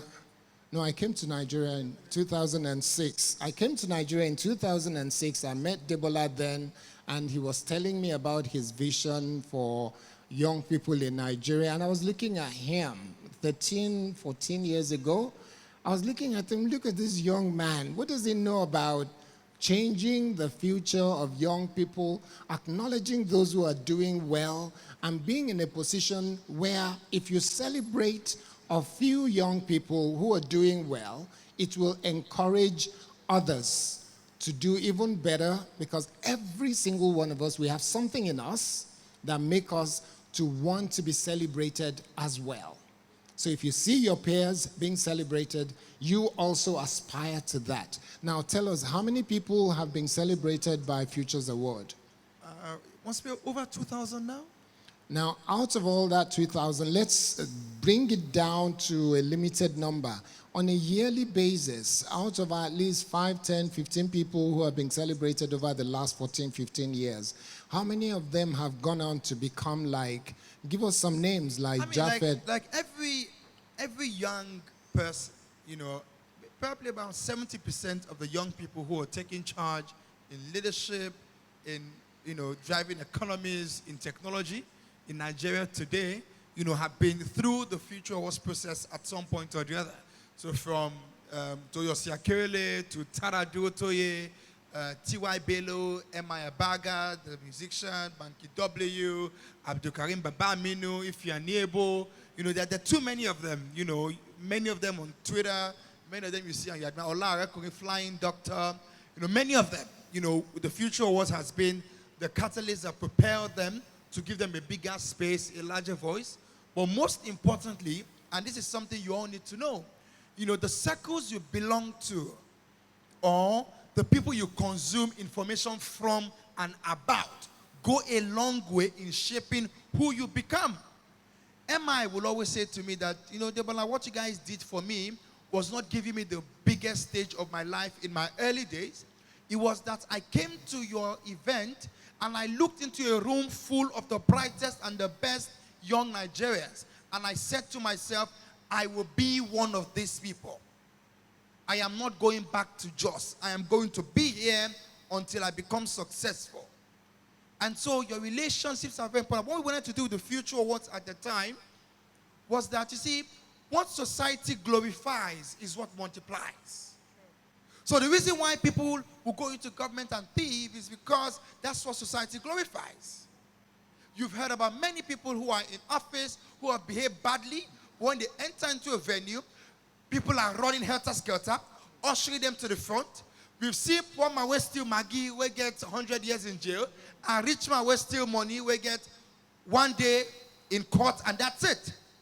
So society has glorified the wrong values. What we wanted to do with the Future Awards was to then create an alternative story, away from the single story, to say to you that there are options. And you see, my friends, you have to find those options by yourself. If the society is showing you one way, life is not one way. You have to be curious. You have to go and find information of what other things you can do with yourself and with your life. And remember when I talked about the morning time, when did I start? My company, the Future Project, all we're doing today, we were 18, 19, and 20 when we formed this company. But I first started entrepreneurship when I was 9. And I first set out of my family house, like the Bible says that a man will leave his home. I first started going out of my father's house at 14 to go and find a path for myself. I formed my first company when I was 16, B&E Initiative. That was the name of the company. And the things we were doing in the company are still the things I am doing now. But I started at that age and took the risk because it was my morning time. I had nothing to lose. So I have been doing leadership. I've been speaking to young people. I've been taking the center stage. What I'm doing today for at least 18 years of my life. The question to you is, what have you done consistently for 5 years, for 10 years, for 15 years that is impacting your life and impacting the society around you? And let me quickly segue into the questions they asked, because I'm supposed to leave at 1:30, but I'll try to leave at 1:45 instead. So I wrote them down. Somebody asked about female leadership. And you know, forgive me, let me just stand for a few minutes. It will help and you know, yes. I always, you know, get a bit, this concept of female leadership, or this concept that you need to wait for any kind of leadership, is something that you tell yourself. It's a mental block that we give to ourselves. I have a quote that life showed me after many years of doing the things I am doing, and how I kept seeing opportunities open up in my life. One day I realized that if you do something for so long, something of value, nature will conspire at some point and open up opportunities for you. When we started out our company, all we were focused on doing was solving a problem with young people. We wanted to sell hope to young people. We wanted them to believe in themselves. But guess what happened? Companies started coming to us saying, if you can sell hope to young people, then can you help us also sell our brands to young people? So we formed a marketing company. We didn't realize what we were doing was marketing.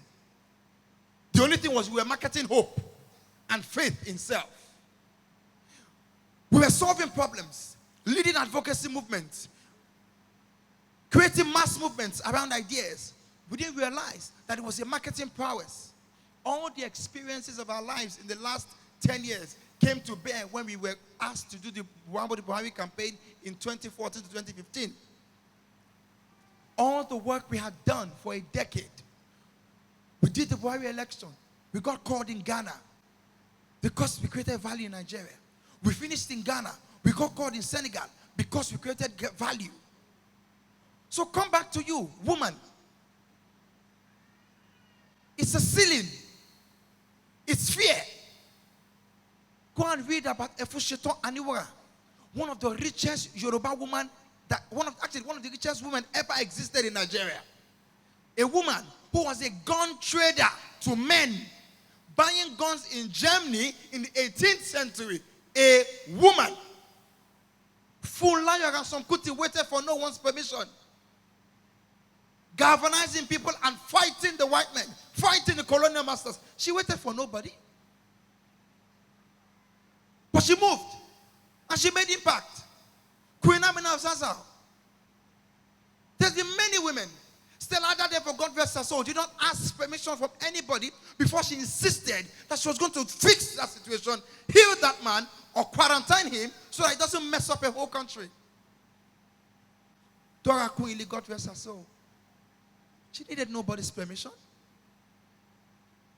But you know what? Before Dora Queen became the minister or the DG at the time, many years ago she had been sent on a course to America or somewhere.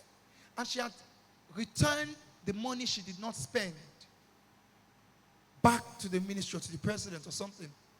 And they never forgot her. That honest woman. It was easy to them many years after put her as the DG of a place that needed a lot of integrity. Obiese. There are many women who are making impact without asking for permission. You've got to just design your vision, your purpose for your life, and be ready to do the hard work that it requires until the world pays attention to the value that you bring to the table. Somebody talk about the North. Education and inclusion. The Northern dynamic is an interesting one. And sometimes it almost feels as if it's a strategic one. So it's something that someone as a Southerner who is first Nigerian, before anything else, I wish to engage more. So with our company, for example, the Future Project, we're training young people in the North. We're training in Chibok. When we're doing the Future Awards, and I was the one who was going on the road, I've been to Sokoto, to Maiduguri, to Kano. The sun of the North has hit me in trying to educate and enlighten young people. And really, we just need to keep advocating for more to be done. For more organizations to go to the North. We need to, for more people to use the media to create videos, since they all watch, they're on Facebook, they're on Twitter. But the conversation really is, if we can get more leaders who are Northerners by themselves to want to educate their people, we will go further with that conversation than just a Southern agenda. Because at some point, ethnicity will come and they'll say you're bringing a Southern agenda to the North. So we need to keep clamoring for leaders in the North, from Emir Sanusi to all the religious leaders, to all the emirs, all the kings, all the governors, to do a lot more to educate the young people in the North. And then somebody talked about electoral reform and e-voting. Again, The tools of the time is technology. And so definitely we will use and hope that at some point, Nigeria will evolve to a place where we can use e-voting. But the little trick at the moment is that you are a country without data. So those lines that we're voting in Big Brother, one person probably has 20 lines. One person has 50 lines. One person has 100 lines. That cannot be a true reflection of votes in an election. You're a country that doesn't have data. So we will first need to do a lot of work as you're clamoring for, the e-voting. We have to do a lot of work for verifiable data, like the BVN structure, where one person can have one BVN, but I tell you that there are still monies missing and monies that can't be traced. Who is the BVN?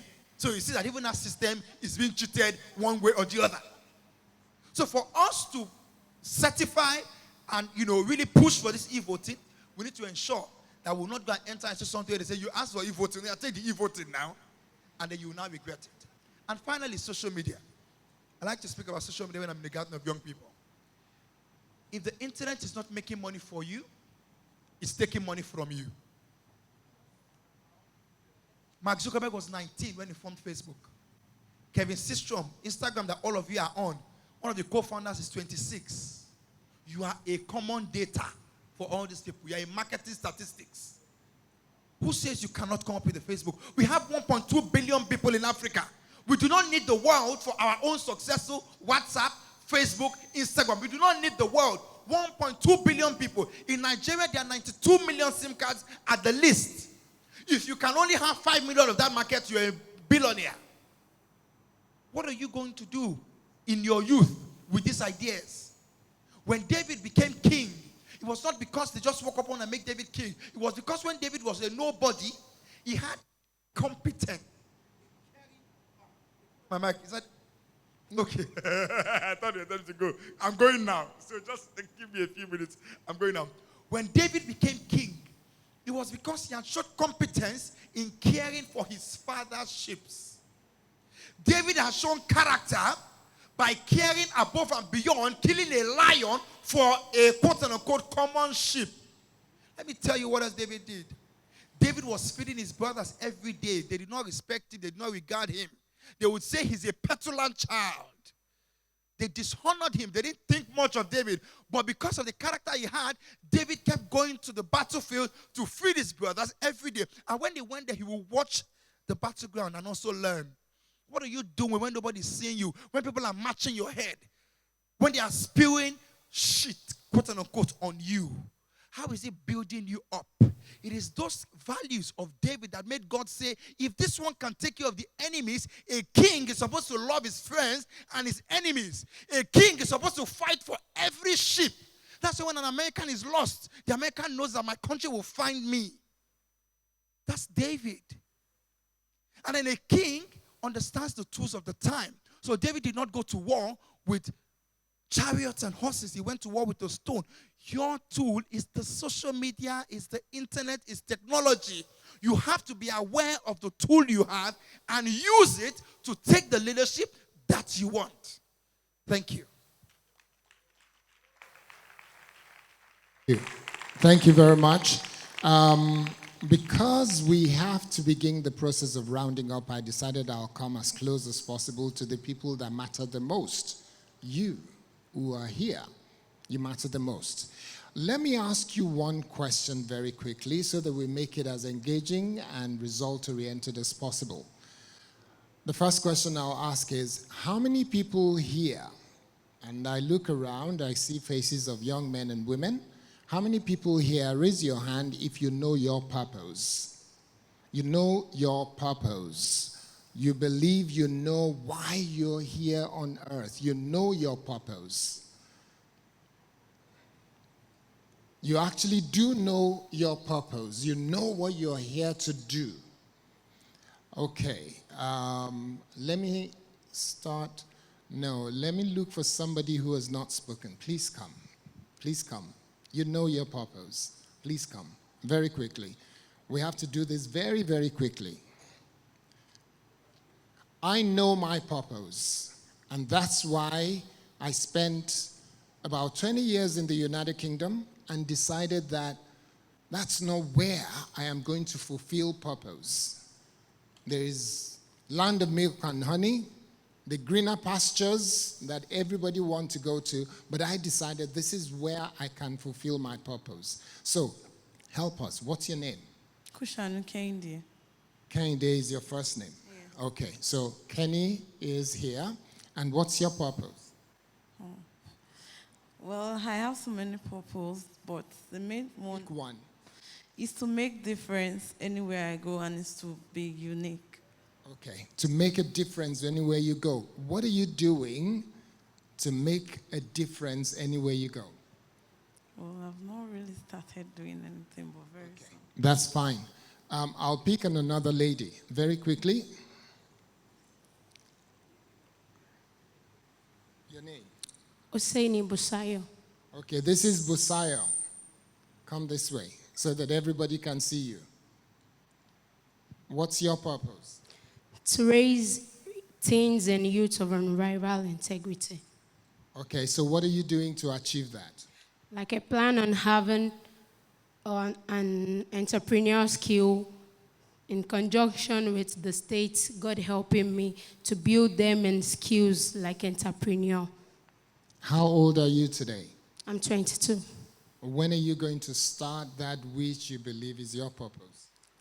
Very soon, as much as I have, because it's going to be not a profit yielding too much. So I'm going to establish myself first, then to help the youth.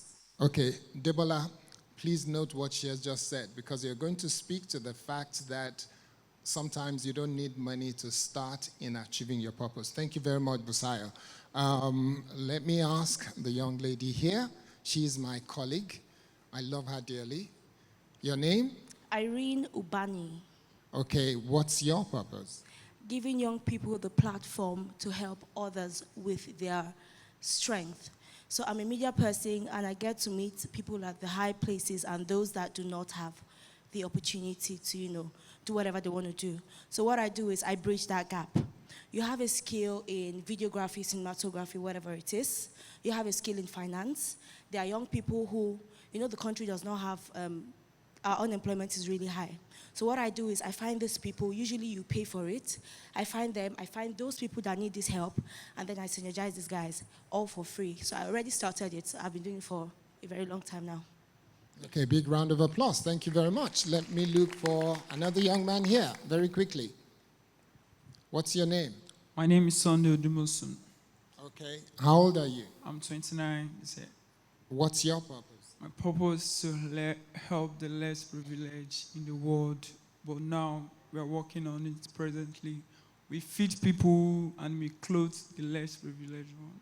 That is what we do. Where are you feeding people? Where? Okay, in Bagada, and if you have anywhere, like on the road, if I'm going, I don't have to know you, but yeah, you are Muslim or anything, then you just say you're hungry. Like I turn back, then I just attend to you presently. Okay, thank you very much. That's someone who has identified their purpose. Round of applause.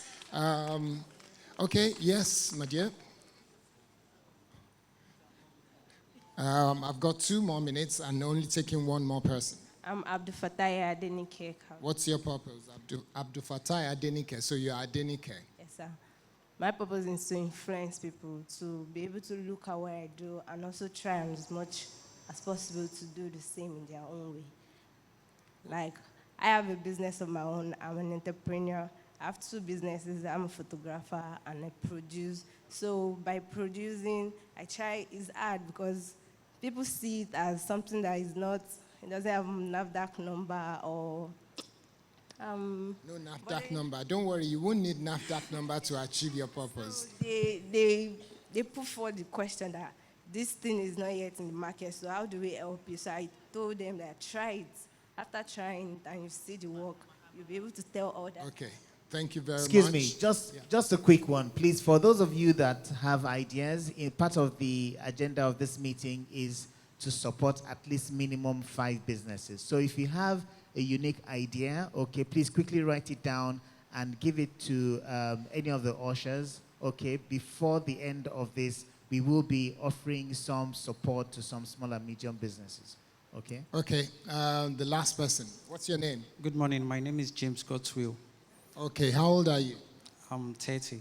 Okay, what's your purpose? Okay, my purpose is to help engineers, give them opportunities and platform to improve their expertise so that they can access better opportunity in the future.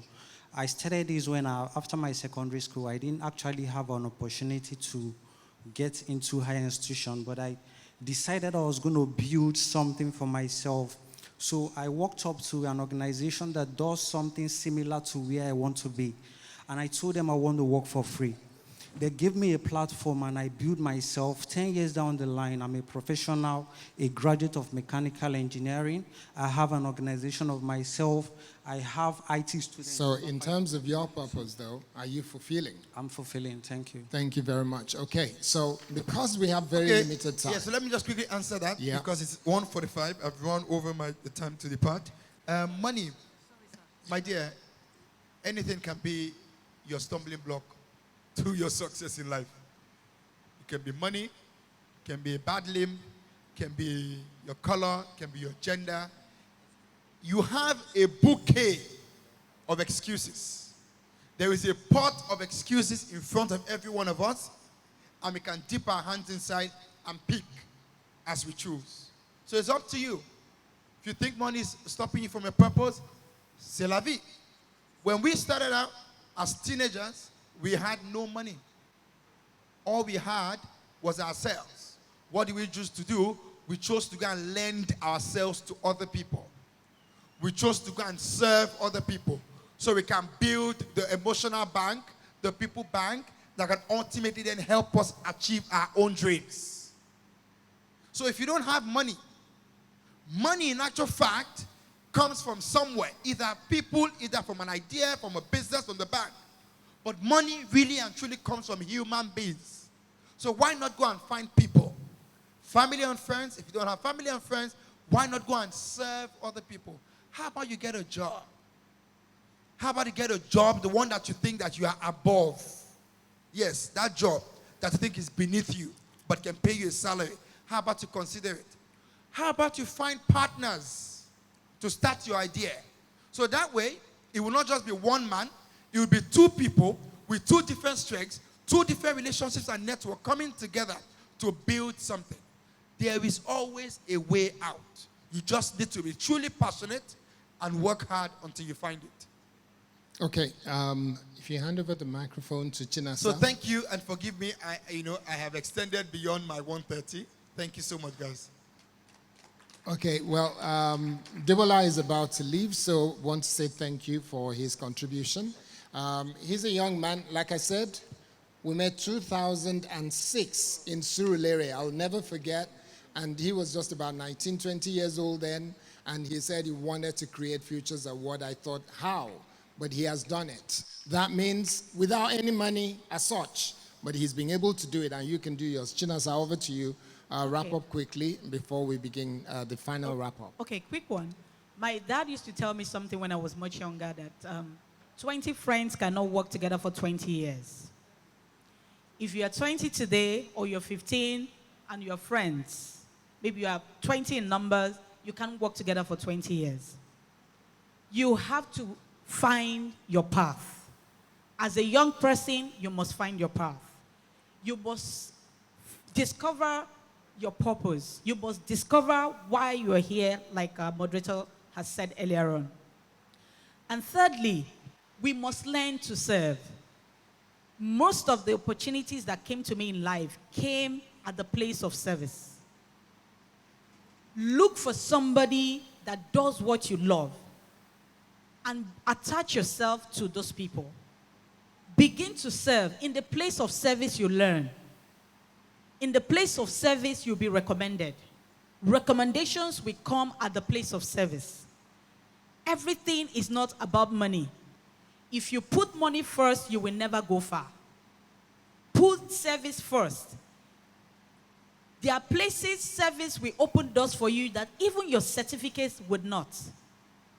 And be of good character. It's a continuous thing. It's not a one-day thing. Personal development. You must build on yourselves.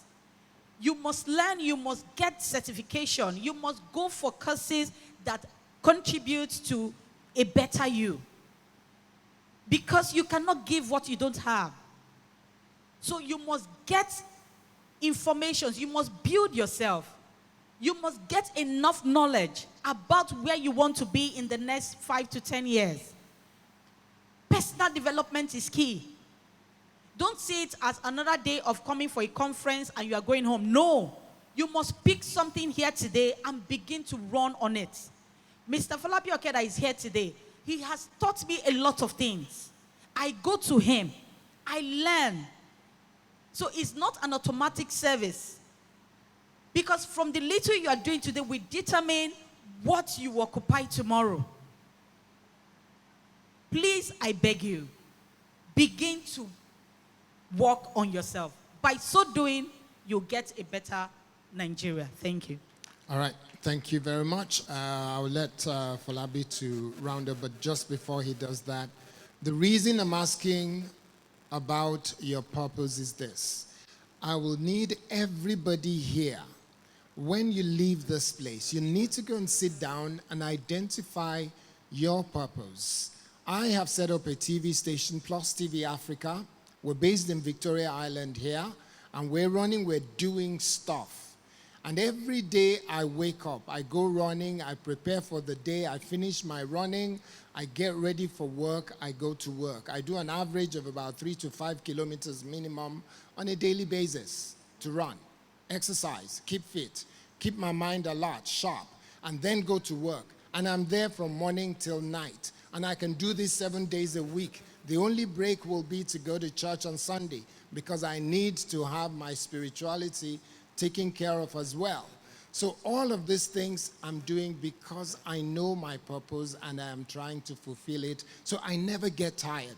If you know your purpose, nothing tires you out. So you don't go to work and feel like another day at work, oh my God, I just can't wait for us to close. Identify your purpose, pursue it like a dream, bring it to fruition, make it become real for you on a daily basis. Thank you very much, Falabi. All right, ladies and gentlemen, a round of applause for yourselves. Come on, come on. And please, a round of applause for all our speakers. Please clap for them, celebrate these people. They've been amazing today. Please, we're about to round up. Don't go off yet. Can you please wait, please? We're just about to round off. Again, on behalf of Pastor Ito, I want to say a big thank you to all of you and to all our speakers. Mr. Kintemi, thank you. Chinasa, thank you. Okay, to Debola, who just left, and then also to Mr. Fela, a big round of applause one more time to all of them. And just again, for the people that are writing your ideas, we just learned that you're not putting your name. Please put your name, your contact details, so that at least we can reach you. All right, write your ideas, be very specific about your idea. All right, the summary of this, what is your take home? Is there anyone here that is below 13? You're below 13 or you're below 13, nobody. So what that tells me today, your take home from here is that you must start to do something. If Debola could start his business at the age of 14, tell your neighbor, I don't have any excuse. Tell your neighbor, I don't have any excuse. You need to start something and start now. You have to start now. He started a business at 14, okay? The late Ambassador M.T. Umbu was High Commissioner to the United Kingdom at the age of 19, all right? What that tells me is that from what Debola said, the 3 C's, he was competent. He had everything he needed to be an ambassador on behalf of our country. What are you doing now to prepare yourself for the future that you truly desire? The truth is that you cannot help your nation if you cannot help yourself. If you cannot lead your own life, you cannot lead Nigeria. If you cannot lead the destiny, the purpose, they just ask you what's your purpose, 90% of us cannot raise up our hands because we don't even know what our own purpose is. If you cannot lead yourself, you can't lead other people. So you need to start from now to begin to build capacity for yourself, to get knowledge, to understand exactly why you're here. And you don't have to be in any position of leadership to start. You need to start from where you are right now, in your schools, okay? What are you doing in your dormitories? What are you doing to affect your immediate environment, okay? In your place of work, what are you doing today, all right, to affect the people that are around you? Okay, so the truth of the matter is, our take home from here is tell your neighbor, I must take action. They're not hearing you. Say, I must take action. And I must start now. And I must start when? We must start now. This nation is a very great nation. It took a man in Dubai, for example, that had vision, okay, to change the destiny of that country. So first, starting from you, you must have a vision of where you want to be. What do you aspire to be in the next few years? Okay? Martin Luther King said in his own generation, he says, I have a dream that one day, this nation, whatever it is, that dream came to pass. What is your dream today as an individual, as a person, in your family? What is your dream? Where do you see Nigeria in the next few years? What can you start doing now to make a little impact in your own little way? We all need to come together as young people and start now. Enough of the talk. Talk is cheap. Talk is cheap. We've had several conferences and conferences. A lot of us were experts in going for conferences. But that conference means nothing to us, because from that conference, if we do not take action, we will come back next year and we will be doing the same thing. What are we going to start doing now before election in the next few years? So we all need to come together as young people and take action, and that action has to be now. There's several people, Debla has made mention about the electoral process, what we need to do to change. But the truth of the matter is, even verification of data in Nigeria is extremely cumbersome. But however, we need to start having the discussion to begin to see what we can do to truly, again, make an impact when it comes to electoral reforms. And until we get to that point where you and I can vote from the comfort of our rooms, okay, then we'll be making sense. Then we do not need to have talks that will prevent you from voting, okay? We do not need to employ people to say, please, on this ward, don't allow anybody to vote. Because from any comfort, from the comfort of your homes, you can actually vote. Until we get there, and I believe we will, we need to start now. There's several of us that can create different apps. We can get involved. It's not through violence, but we need to come together as young people and begin to make those statements. We have the power, the tools, the social media in our hands that can help us to begin to make a lot of these moves and a lot of these statements. Okay? And I believe that God will help us indeed. There's several of our leaders who started very young. Obasanjo that we are celebrating today, okay, at 30, he had made a great impact in this country. So we do not have any excuse. Tell your neighbor, I don't have any excuse. Let us start now. Let's come together and start now and begin to make impact, okay? And it is my prayer that by this time next year, a lot of us would have become great leaders. I believe so. Please, a round of applause for yourselves one more time. So to round this all up, I believe Mr. Kayode will have a communique. Okay, the communique we'll have it and we'll share it at the end of this. For everyone that is here, please do not leave here without giving us your name, your email address, and your phone number. Okay, we will communicate all of that to you. Okay, and also on our website, we will post, all right, the communique on our website as well, so that everyone will have a copy. The truth is, we do not need to choose the comfort, okay, that we are enjoying today. We all need to make sacrifices. To become something in life, you need to pay the price. No pain, no gain. You have to believe in the vision and the dreams that you have for yourself, okay, to be able to make the sacrifices today that will ensure that you have, okay, what you desire for tomorrow, all right? So, ladies and gentlemen, first of all, we want to thank all the organizers, all the committee organizers. Can you rise on your feet? Please, a round of applause for all those people that have put together. Can you come forward? All the organizers, please, you're not clapping for them. They've provided lunch. There's 3 square meals waiting for you. Please, a round of applause for Pastor Olu Victor. Please, a round of applause. Come forward, come forward. All the organizers, please celebrate them, celebrate them. Where are they? Tunji, where are you? Please celebrate all the organizers that have put this together. Thank you very much. Please clap for them one more time. Also, appreciation goes to all the media people. Please, a round of applause for all the departments that have contributed, the media, the technical team. Thank you, and thank you very much.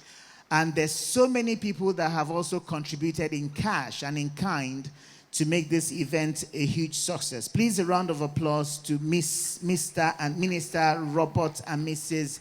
Elfrida Omole. Please, a round of applause. Thank you very much. Mr. and Mrs. Rotimi Adefarasi, thank you very much. Mr. and Mrs. Tola Buiro, please, a round of applause. Mr. and Mrs. Victor Ulkarat, please, a round of applause.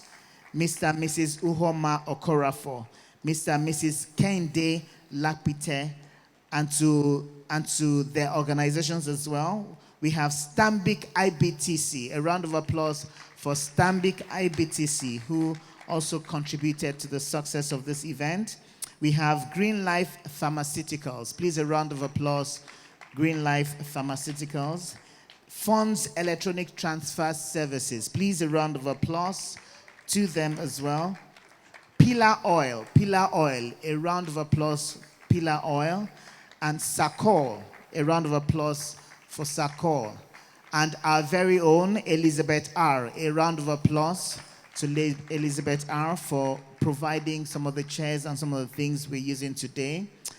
Ghostlink Engineering Limited, a round of applause for Ghostlink. Thank you very much. Delano & Co. Please, a round of applause to Delano & Co. for their support. Then Card Center, a round of applause. You're not clapping for them. They won't support us next year. Then also to Banwo and Igodalo. Please, a round of applause to Banwo and Igodalo for their support. All right, and I've thanked all our speakers, but especially I want to thank Mr. Akintemi. Please, a round of applause. I've known him for quite a while now. He's always there to support. Please celebrate this man. Celebrate. He's an amazing man. Is that how to celebrate him? Please rise up and celebrate. He's an amazing. Celebrate him. He's been using his platform to help young people. He's been using his platform to support what is happening in Nigeria and to all. And he actually brought, I think you're all going to be on TV tomorrow because he brought his crew and you're all going to be on TV tomorrow, okay? Please celebrate this wonderful man, Mr. Akintemi. Thank you very much. Anytime we call him, he's always there. And to all our speakers, Chinasa, thank you again. To Debola and also to Mr. Fela Drotoyi. We do sincerely apologize that one of the speakers couldn't make it, okay? I think he fell ill and he sends his apologies, all right? So again, one more time to all the committee members, one more time, thank you. Please do not leave here. Lunch will be served to everyone that is present, okay? And I think there'll be one to take away as well. So don't be in a hurry to rush. You're clapping. Clap properly if you're clapping.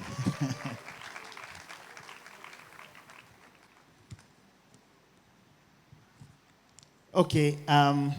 So I think finally, all right, we have a documentary, right? Do we still have the documentary? State of the Nation? Do you still want to?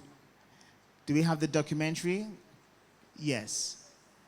Very quickly, for our media people that have done so much work, let us just see the video showing State of the Nation and we will round up very shortly. Thank you. I think with that, we'll just conclude.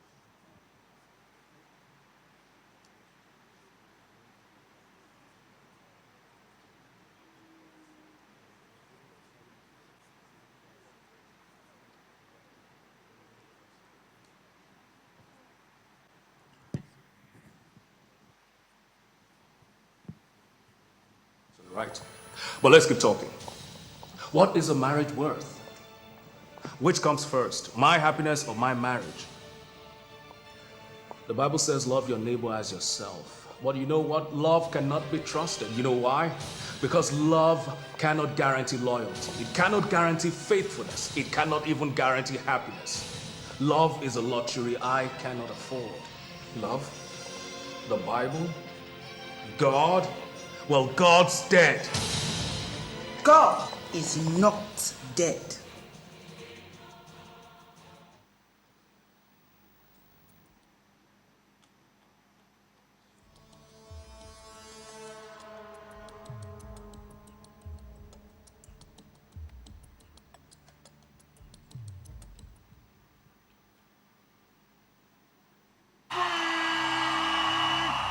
It's here again. Are you ready to praise, dance, and worship for 24 magnificent hours? Trinity House brings to you Pop 24, our annual praise concert. Join Tokwe Alabi, Mercy Chinwo, Chigoze, NK, Ibitayo Jeje, Ife Nathan, Chika 100%, Kleb Shout, Laulu Benjo, Big Bolaji, PJ Sax, Dukweike, Yinka Alasheyori, Femi Okunuga, G-Force, Tosin Alao, RCCG Press Team, Afolabi Oke, and many more for a night like never before. Host Pastor Itwa Igodalo. This year's edition promises to be explosive, starting from 2nd of November to 3rd of November 2019. Time 12 noon to 12 noon. Venue Trinity House, Zion Center, Water Corporation Road, off Ligali Ayoride Street, Victoria Island, Lagos. You don't want to miss it.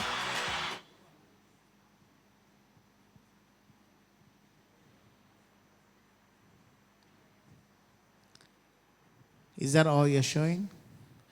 Okay, very quickly, please, once we're done with this, please kindly sit down. You're all going to be served as you're seated, all right? And then we're going to read out the names of the people that have probably dropped their ideas, and then we'll be giving them awards before they leave. Okay, so can I have the committee people come forward, please?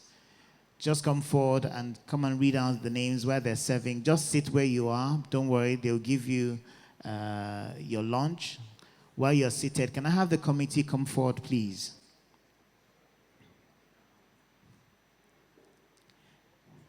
Mr. Oluvito, for those of you that have dropped your, written down your ideas, we'll be giving you some support. Yeah.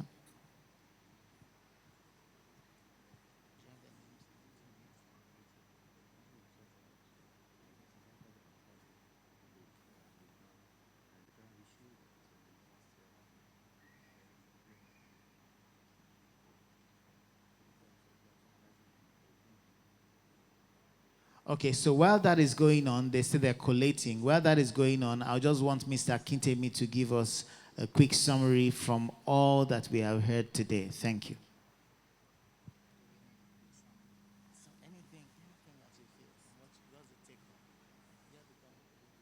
Okay.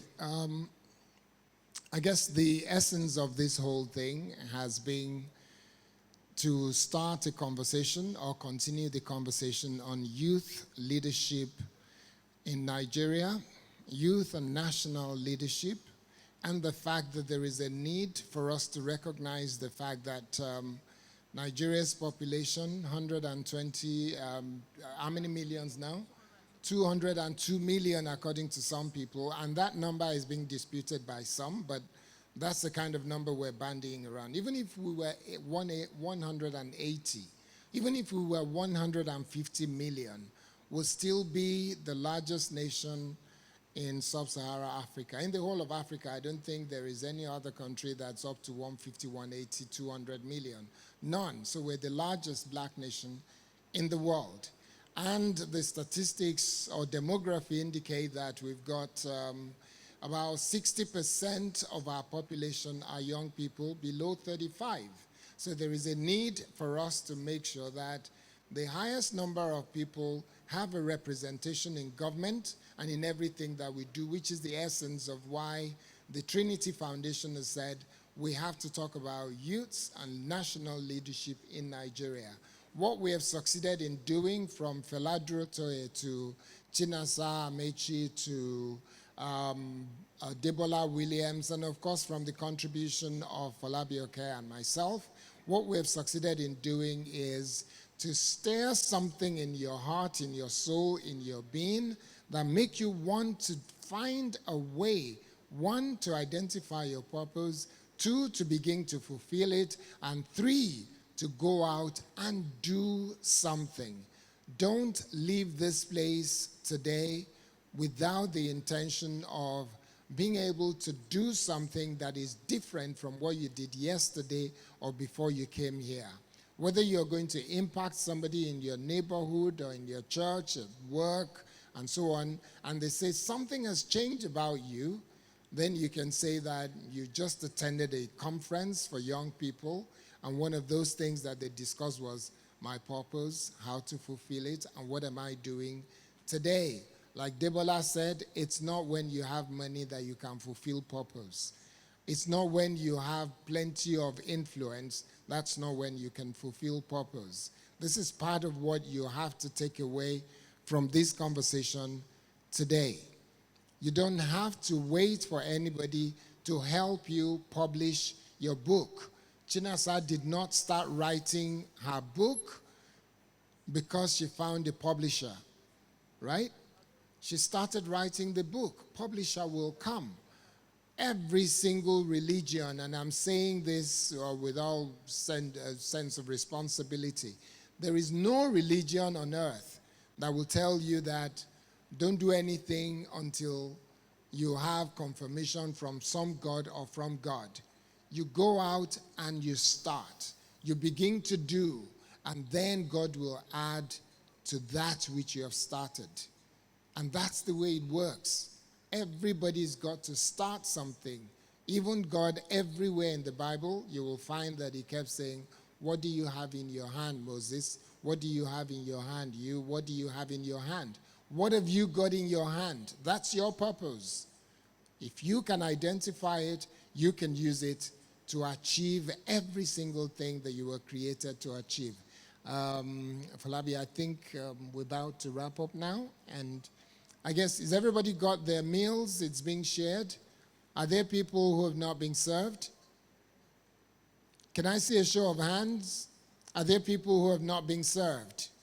Okay, so it looks like everybody is being, there are a few people out there. So those who are serving, please make sure it gets round to those who have not been served. Thank you.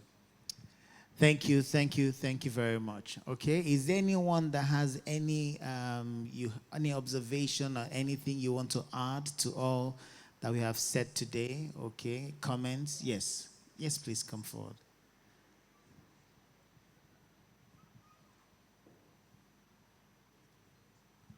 Thank you very much. Hello, everyone. I just feel like this is another opportunity for me to tell every young Nigerian here that you shouldn't give up on Nigeria as a country. I know that things are not the way they should be ideally, but if each individual can take up a responsibility of some sort, if it has to be gathering people within your estate or your street to clean the gutter, if it has to be putting in that extra effort in your area of professional engagement. I work in the media space and it's very demanding, but I never tell myself that I don't have enough time to help someone else. I live in Elegushi, but then I always have to travel all the way to Sabo Market to go teach some students. That's me telling myself, I need to contribute. I know that while I was growing up, we were not really taught the importance of volunteering as individuals. We always expect, or we're always told that the government had to do everything for us. But it's different in places like America. That's why if you want to get a master's degree in a Harvard, they will ask you what you have done for your society. How many of you here would confidently raise your hands and say, I have consistently done something within my society for the past 1 year? Please, can you show by raise of hand? I can see less than 10 hands. So in as much as we always say that the government has a problem, sometimes we need to look at ourselves as well. If you cannot confidently say that you have done something for your society, then the government is not the only problem. Do you understand? So what I do as well is, some of my friends now consult me, oh, Irene, I feel like I want to volunteer. Please, where can I volunteer? So I'm now a resource person to say, oh, because I have plenty places, if you want to volunteer, I have places for you to volunteer. There are people that need help. And you can help. You don't need to have money in your pocket. At least you've gone through elementary school, you've gone through high. You can teach somebody something. You know a craft. You can teach somebody something. You don't always have to wait for Buhari to come. Be of relevance, and trust me, things will start to come to you. And like Debola Lagos said, there's a way nature just conspires to help you out, right? So who is going to do something after now? I don't know, in your society or whatever. Not wait for the Nigerian government. Thank you. All right. Thank you, guys. Thank you very much. Please, a round of applause. She's saying that you need to learn to volunteer. You need to learn to volunteer. Who else? Anybody that has not spoken today at all? Let me see. You have not said anything today. Yes? You haven't said anything today? Okay, come forward quickly. Quickly, quickly.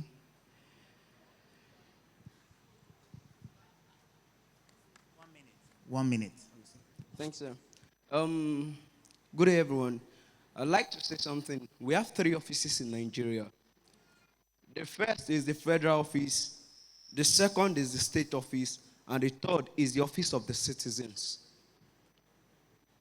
The office of the citizens is far, far powerful than any other office in Nigeria. I'd like us to understand, if you understand your worth as a person, and if you understand your worth as a person, and if you understand your purpose of living, you will know the Bible stated that we have different purpose of living, yes, but the first is to take dominion, and the second is to multiply, that is to be fruitful. Your being fruitful is your ability to influence other lives, not just your ability to reproduce biologically. It is your ability to influence other life. You start by making a change within yourself. You become something when your mind has become that thing. That is, your mind needs to travel to a place before you get there. Then before you train your body to get them, your mind is the vision of your being. When your mind gets them, then you also get them. I started with a forum, a youth forum, known as Young Champions Forum. It is to bring up youth into actualizing their talents and their vision in life, knowing their worth. Your worth makes you understand the power your office is carrying. Thank you. Please, a round of applause. He said the office of the citizen is the greatest office. Okay? One more person. You haven't spoken today. Are you sure? Okay, come. Sorry. I'll take one more from this row. Quickly, quickly. 1 minute, 60 seconds counting. Please, a round of applause. Your name? Yes, good afternoon. My name is Babatunde Tolalokpe Joshua. Sorry, good afternoon. My name is Babatunde Tolalokpe Joshua. Well, I would like to support this motion with farming. Farming in the whole world today, the whole world, the whole nation, the whole country needs farming. So we, youth, we should try to engage ourselves in farming. Let me just tell you the truth. We are complaining about hunger today. We are starving ourselves by ourselves through our hands. Because why is that? We forgot that those days, when daddy and mommy plant at the backyard of their house, before they will reach market, sometimes market have closed, they'll go to the backyard, they'll cut pepper. But nowadays, we want to buy pepper online, OP. Yes, now, I know you guys will laugh. I like doing something that people will make jest of, laugh, and see that, oh, what this guy is saying is not serious. But seriously, it's serious, and it matters. Until we start planting, we start farming, and become rich, that's when our government will take note of us. But when you are not rich, nobody will cite you. It's just like when you don't have money, you hide your face. A round of applause. Please clap for him, but I don't agree with what he said, that unless you become rich. No. Debola started when he was 14. He wasn't rich, okay? So you don't have to be rich to make an impact, okay? Please, a round of applause But he's made his point, which is, please let us grow something, all right, and start doing something by yourself and for yourself, and obviously, ultimately, you will be recognized, all right? So we have the results now. I think Mr. Oluvictor will probably give the summary of the report. Yes. Amen. Praise the Lord. Okay, we have a total of 101 proposals. A round of applause. 101. I want you to give yourself a big round of applause. It means that entrepreneurship is the way to go. And that's the only way we can be self-sufficient, and Nigeria can really play big in the economy world. So out of the 101 proposals, we have shortlisted it to 10. And these 10 people will be meeting with the committee. They will pitch, they will defend the proposals, and from there, then they will conclude the people that will win the grant. All these proposals, they are all good proposals, but our funds and our resources are limited. But we will do, after reviewing the 10 and pitching for it and being able to defend what you have submitted, then the committee will come up with 5 best out of these 10. And it is these 5 best that the committee will now advise when and how to give them the grant. So if you hear your name, you are one of the 10 people that have been selected. You come forward, then you go and meet with the committee later. But still down, refreshment is being served while these 10 people will come forward and they will go and meet with the committee and we'll wrap this up. So the first person on my list is Omo David. Let's give him a round of applause. If you are here, you can please step forward. Omo David. The second person is Uyoyu Favor. Please, a round of applause. And you need to come with your identity card too. We need to identify you that you are who you say you are. Uyoyu Favor. Then I have Imana Eden. Imana Eden. A round of applause. Eden. Come forward, please. You don't know whether your name is there or not. Make sure you celebrate the people that you have chosen for now. Then I have Ojosu Oluwatosin Abiola. It's only one person I have here. Are they not here? Uyoyu Favor, are you here? Imana Hidden, are you here? Come forward. Ojosu Oluwatosin Abiola.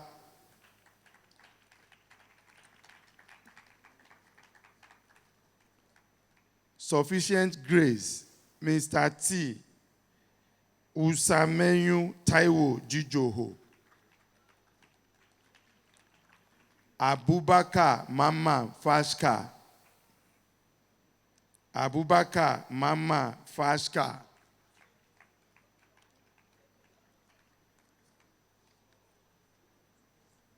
Tohib Olayemi. Tohib Olayemi.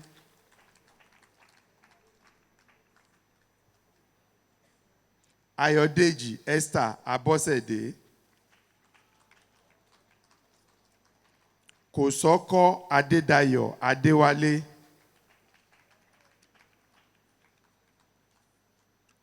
Great Obi Networking Nigeria Limited. I don't have any name on this one, but you need to identify yourself that you are Great Obi Networking Nigeria Limited. So these are the 10 people. Are they up to 10? Come to this side. Congratulations. Congratulations. Please clap for them. Congratulations. Like I said, all the business ideas, they are very beautiful. Don't give up on your ideas. Don't give up on your dreams. Keep working at it. And one day, you will be the best. Please give yourself a round of applause. You are all a winner.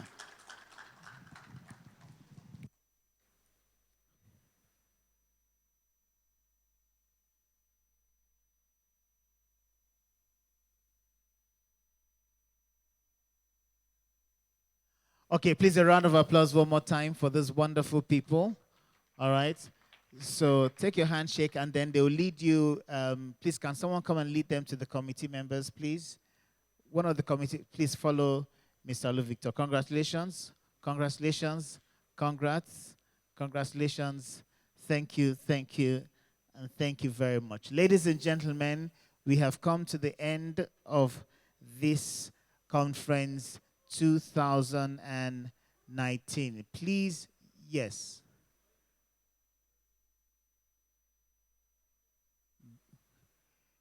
We've come to the end. Please may I invite Mr. Alaba as we take the national anthem and then the closing prayer. Alaba, please, can we rise on our feet, please? Can we all rise as we take the national anthem? We started with that, then we close with prayer, and then we will be out of here. Thank you. Okay, we shall take the second stanza of the national anthem.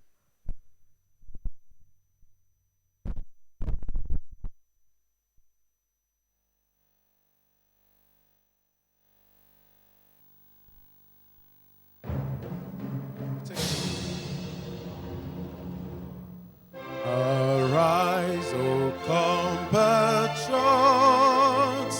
Nigeria's call obey, to serve our fatherland with love and strength and faith. The labor of our heroes past shall never be in vain. To serve with heart and might, one nation bound in freedom, peace and unity. O God of creation, direct our noble cause, guide our leaders right, help a youth the truth to know.